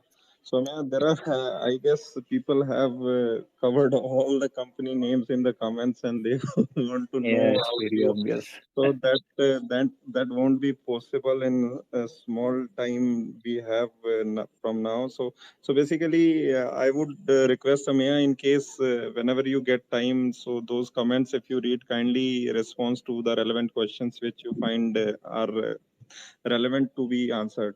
So in the Do I have meantime, you access can, to these comments even after the space has ended? yeah, then they will be there, and you Oh, can okay. right now also you can check on the tagged tweet over this spaces. Yeah, one question, like Ameya recently tweeted not to use historical PE for IT companies as analysts do. Then what metrics should we use to judge valuations and the methodology for the same? Nice. I haven't thought about that, what to use. I just know what not to use. Uh, see, I come from a technology background, so I look at the way business is changing, and I give you a lot of pointers on how the ground reality is changing. Like for example, the deal size will eventually become irrelevant, right? The skill at scale and ये सारी चीजें eventually matter करेंगी ज़्यादा. Um, so I don't think अभी भी, to be very honest, एक small portion of analysts या investors छोड़ा, it's not relevant to compare 10 years median P for any sector, not just IT, right? Because what's happening is IT has become a horizontal for any business. It has become a lever for growth for any business now. It's not a vertical any longer. So that means anybody who is not adopting or not changing with technology will basically either be pushed down the value chain or will be obsolete, right? So that means you cannot look at any sector from a 10-year median PE because 10 साल पहले उन लोगों का technology adoption उतना था नहीं but अभी उन लोगों का सडनली उतना है for example right so hub and spoke model which Anish has actually brilliantly explained for Metropolis or Dr. Lal Path, I don't remember, but there is a fair bit of technology that goes beyond that to develop that, right? So if you compare the numbers by that Lal Path Lab or Metropolis, whatever it is, or Krishna Diagnostic, I believe. So if you compare 10-year-old numbers and 10-year-old PE, the way they were doing business, so I don't think so. You should refer. Maybe we have some good valuation experts here. I see Akshay. Pratik is also there, so maybe these guys know this better. How which metrics to use, metrics which ratios to use. I don't know, to be very honest, and I'm very honest with you. But I know for sure that it's not right to look at 10 साल पहले कैसे हो रहा था और 10 साल पहले क्या वैल्यूएशन दिया गया था and you compare on that. So we are nowhere close to what we used to do 10 years ago. Yeah, fine. So there is one question Ravindra Surana has asked, how cloud is modified version of mainframe, and it's very difficult to explain new technology guys that this is what we have already done. So see, the thing is, mainframe was kind of a server with a very high bloated capacity, right? And they had all these small terminals, and you would need a certain device to basically connect with it and certain specific programming skills. And when you deploy a mainframe, that means it's like organization wide you have deployed it. So all these ATM machines जो initially आए थे 15 साल पहले, they had all the mainframes operating behind it. So एक mainframe चलना बंद हो गया तो सारे एरिया के ATM machines चलना बंद हो जाते थे, right? So then you basically what you did is, instead of having a large mainframe, it used to take literally huge rack spaces. मतलब पूरा रूम भर के mainframe का size हुआ करता था. And suddenly that started coming down, and IBM ने काफी उनके high end mainframe के servers launch किए. So 2-3 rack space में पूरा mainframe आ जाता था आपका बाद में. And what cloud has done is basically it has gotten rid of that infrastructure and launched that as a service.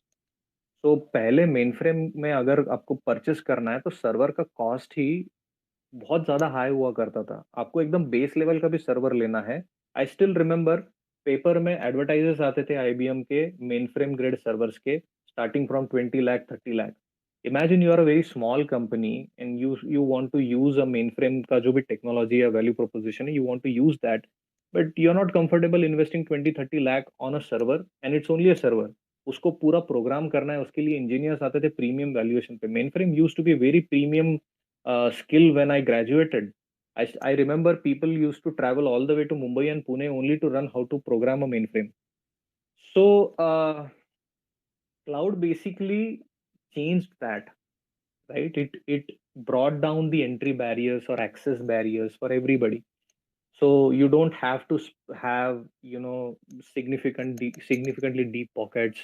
You don't have to spend upfront. You can simply subscribe to that mainframe as a service. So imagine somebody still maintains a mainframe, but have given you kind of a tunnel to access certain features of that mainframe for a portion of a fee. So that's what it is. Thanks. So next question, Ameya, is with Zendesk being taken private and large SaaS orgs in India, organizations in India which are post Series C, etc., cooling off on hiring, how do Indian listed cos look at it? Incidentally, a few venture funded startups Series A, B have been has been written off by VCs and been hired in last 3 months by listed cos. Do you see this trend continuing? Basically, the migration or the transition of talent back to the services industries, that's what the question, I believe. Right? Yeah. Yeah, and it should reduce the employee cost inflation which has come. So that, yeah. So that will definitely happen for people who have actually jumped on a average skill scale. Like, see, the thing is, like I said ना, जो बंदा product industry में काम करता है वो कभी service industry में नहीं आना चाहता है, बिकॉज वो thought process, the way you right code, the way you create components with in your application, I am talking very technical now, वो वहां पे फंडामेंटल डिफरेंस होता है. और people don't really like to work in an IT services and environment unless that happens. So whatever talent, because of the scarcity, has hopped from IT services to the product, probably they'll come back. But whoever is in product will probably never, unless बहुत ही खाने पीने के उसके problems है, वो नहीं आएगा IT services man. That's how it has been. That's how I have observed. Right. So Shashank, you have any question from Ameya? Yeah, hi Ameya, and thanks for the great session. So, Yeah. just wanted to know your thoughts about Newgen software. If you're tracking, I joined the session late, so sorry if you have covered it already. Thank you. No, I haven't covered it. I track it very closely. I have some. I'm invested also in Newgen, but that's pretty old investment. Yeah. So the thing is, Newgen के जितने भी products हैं, except the supply chain product that they have launched recently, primarily they are into the process automation, workflow automation, decision flow automation. And if you imagine business as a cube, you have all your financial processes, logistic and procurement process at the heart of that cube, at the center of the epicenter of that cube, right? So those are the core processes. And then there are certain edge processes which are assisting your core business functions, which basically where Newgen operates.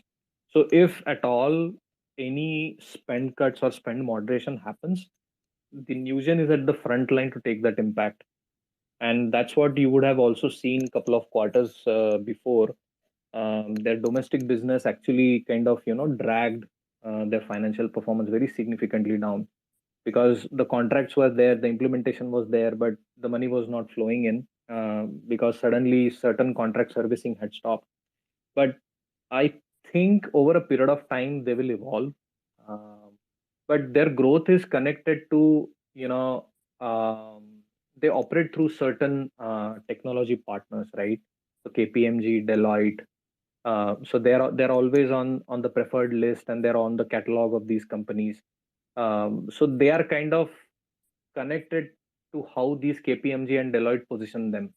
They haven't tried to create their own positioning on their own, even though Divakar Nigam being founding member of the NASCOM, they have taken this technology partner route to basically grow the company, and they have managed to grow it to a certain level. But to grow it beyond that, they have to come out of shadows of these technology partners and create their own value proposition. And I think because of that they have launched this supply chain product, and it's very interesting to see. We'll keep on monitoring it. I monitor it very closely. I track every quarter and I listen to all the con calls. So yeah, it's very interesting area. And especially given the low code technologies that they have. See, one thing we have to understand, that no code low code जितना aggressively media में push किया जाता है, reality उतनी नहीं होती है. Because if you select a wrong no code low code application, that has a direct impact on your technical debt. It kinds of creates a drag on your technical stack, right? There is no going back, there is no customization available, you simply have to scrap it off, right? So that's why जो initial due diligence होता है वो बहुत ज़्यादा critical होता है.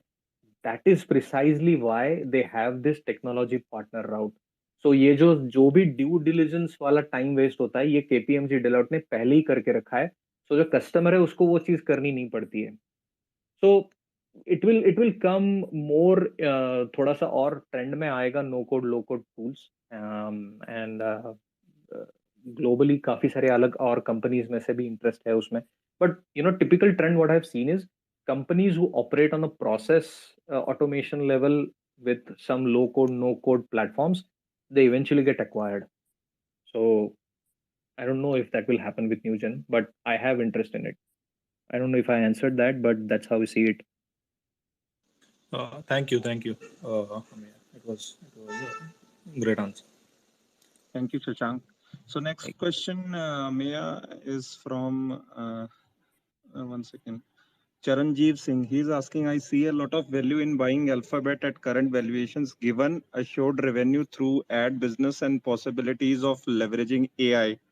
He want to know your views on that. What is the possibility of leveraging AI? So that's the counter question, right? It's very easy to say that, right? But anyways, आज ही report था, right? Ad spends slow down हो रहे हैं, and Google has actually reported that ad spends will slow down because the startups are going belly up. The majority portion of the ad spend was coming from those startups. So I really don't understand the dynamics that goes behind Alphabet. There are too many moving parts. If you understand that, sure, go ahead and invest it. I understand Indian IT space better, so that's where I am. Right. So starting from Infosys, Persistent, TCS, they have named all the names. So I'm dubious. Probably they're whether invested they- in all these questions, invested in all these companies. So naturally, but maybe we'll take those questions through the tweets rather than taking them head on, because I have a Right. hard stop in a couple of minutes. And Mia, people are also asking about Telna platforms, Route Mobile and Affle. So any views, or are you tracking those companies, or shall we give it a miss? I track especially on the products, I track what Tanla is doing. I track Route Mobile also, especially for their products. But you see, the thing is, yeah, people will not like certain aspects when it comes to certain companies. Especially with Route Mobile, they had all these, big plans of acquiring a company in basically getting a capability. So unfortunately, that didn't happen. जितना बड़ा acquisition होना चाहिए तो उतना बड़ा acquisition हुआ नहीं. I'm not talking about products. I'm talking about what company is doing, right? So regardless कि technocrat founders हैं and amazing CPaaS platform है, but CPaaS हर किसी के पास है. Tata Communications से लेके Airtel के पास भी CPaaS है, right? So it's not a niche, right? It's not really a niche. And suddenly after not I don't think so, एक साल भर भी हुआ है उनको लिस्ट होके, they are buying back. So ऐसे जो corporate decisions होते हैं that basically raise a red flag in my books at least. You are a newly listed company, why do you have to buy it back, right? So regardless कि कितना product उनका अच्छा है या क्या है, अगर ऐसे डेवलपमेंट्स होते हैं तो it's always better to happily miss a company rather than regretting later. And Tanla mein no matter, again same, there has been issues with the management. Some people will agree with me, some people will abuse me. I have seen whenever I've expressed views on Tanlas, I've got abused. So I will leave it there. Let market discover whatever the true true picture is about these companies, right? Right. So Ameya, a broader question basically. So people are asking, currently, is it right time to invest in IT companies as such? And if yes, so what would it would be, like large space, mid space, or maybe how? If not, if they are not going the thematic way, so how they should go about it? See, unless you understand uh, at a very fine level, you understand the difference between all the companies and at what level they operate, at what level they have the overlapping business, कितना templatized है, कितना templatized नहीं है, किसका क्या value proposition है. It doesn't make a sense to invest in a company unless you have a very clear understanding of that, right? So I would say, if you don't have that level of understanding on how, for example, HCL Tech's ER&D is different from Wipro's ER&D. If you don't understand that, don't go and invest in it, right? Also, it's very important to understand her company. जैसे there is a bell curve, right? So everything goes through that bell curve. Life goes through that bell curve. Products goes through that bell curve. There is an exponential phase, then there is a plateau, there is a peak, and then there is a fall, right? So ये जो भी top 4-5 companies है, they have hit a plateau and they are trying all the innovative ways to either gain back the exponential phase, which will not happen because of their size, but they will prolong the plateau phase, right? So HCL, TCS, ये सारे companies आपको एक fair bit of compounding देते रहेंगे एक significant period of time पे, and they will also give you dividends. But it also matters to see whether that company fits into your financial investment journey or not, right? Because without an allocation, dividend doesn't make a sense. So it's very difficult to understand, answer that question कि यहाँ पे invest करो वहाँ पे invest नहीं करो. I'll just give you some pointers. First is look for a company who has positioned well across the entire value chain of the operations, right? If the company is checking maximum check boxes and have also sustained 2008 का period जहाँ पे contracts, it was very difficult for contract to come by and actually service it. So has seen that kind of market.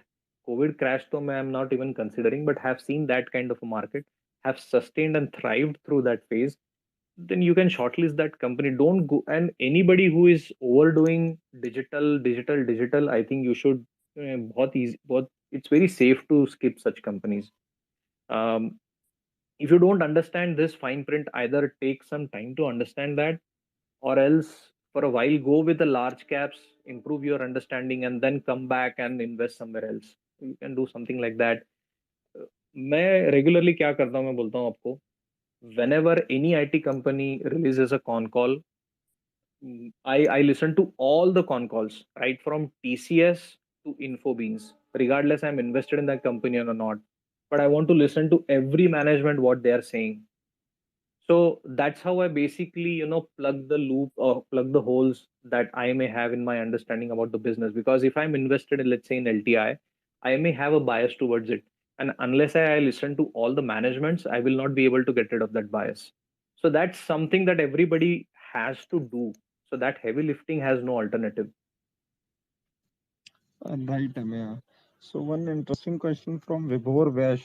Any common place where you see CC growth per quarter for all IT companies? I'm not the right person. Probably Sachin Bhai is there. He's the right person. You Maybe can he refer can. to con call transcript. It's available on screener, so you can refer there. And in the first few pages, first or second page, it will be mentioned. At So least of he's a top asking, I IT think, a company. consolidated place where can see all the companies CC growth, right? That's what the question is. No. You won't be able to find it. Bloomberg terminal might give it, but otherwise, it's difficult. Okay, fair enough. Right. I think we'll have to take a hard stop here. Right. It's been 2.5 hours. Yeah. Man, it was great having you. You shared too much of insight for us to think about. And yeah, very much thanks from all of us to spare some time for us. Yep. Thank you so much for inviting me. So really appreciate. So Ameya, one last, the fact finder has raised hand. So another 5 minutes if you allow, or shall we? Yeah, sure. No problem. Yeah, Okay. please I come don't in. have a question for Ameya. I just somebody said where can you find transcripts, right? That's what somebody said, right? No, No, it was like where you can find constant currency growth for all the companies in one place. Oh, I see. Okay. By the way, I don't know how many of you know, there's a very interesting website called Ghost Stocks India. I don't know how many of you are aware. What they have done is that they have created a system where all the conf calls, transcripts across companies, across quarters are, they've run an AI on it. And if you choose a parameter like growth, it'll show you where the management talked about growth across each conference call across several quarters. If you talk about a thing called margin, they will show you where all this mention this, and you can click on that particular point within the conference call transcript. So you can go across parameters and across quarters. So anybody who says, I want to just look at the company in depth, right, and study what the company has said on these parameters over the last 5 years, 20 quarters. This is one amazing place and it's free. I don't know how many of you are aware of this. Great. Thank you, Fact Finder. GoIndia.com, right? Yeah, we'll have a look at it, and also request if you could place it over your. Sorry, if you can It's place Go it. Stocks in. Yeah. If you can place a link over your handle and tag us, probably the listeners will have a better access to it. So, Ameya, thank you so much for sparing time. And initially, we thought it will last for 1 hour, but it lasted for almost 2.5 hours. Even I thought so. And thank you for your time and the overwhelming response from the listeners and too many questions. It was really amazing having you and knowing the perspective. An honest submission on all the front, like, so obviously we would like to have part two of this conversation sometime when you have time. So thank you again. Sure thing. I would further request the comments if we by any chance missed on any questions. So I would request in your free time, kindly have a look. If that is answerable, kindly provide an answer. So Sure. Just give me a couple of days. yeah, I'm sure. traveling back Anytime. to Germany People, this week. So our audiences have enough of patience, and perhaps they will revisit your spaces over recording. So, guys, thank you so much. Today we had so many issues over receiving the request. We would have pulled you, each and every one of you, but again we cannot help with the glitches which Twitter spaces have on several occasions. So those who joined, thank you so much. And if you like the spaces, kindly follow our handle so that in future also when we host such spaces, you get notifications for the same. And thank you so much. Thank you, Ravi, and thank you, Fact Finder, Value Educator, and all those who come with their questions and relevant addition to today's spaces. So thank you so much. We will wrap it up, and you can access this spaces recording. We will be sharing on that will be available on my handle, and also recording space and wealth podcast will be recording and sharing on their YouTube. So you can also access there also. And one more disclaimer, guys, any names taken during the conversations were meant for sharing the outlook and educational purposes only. So those are no buy sell recommendations. So do your due diligence before investing your hard earned money. So with this, I thank Ameya once again. Thank you. Thank you. Have a nice evening. Yeah. Good night.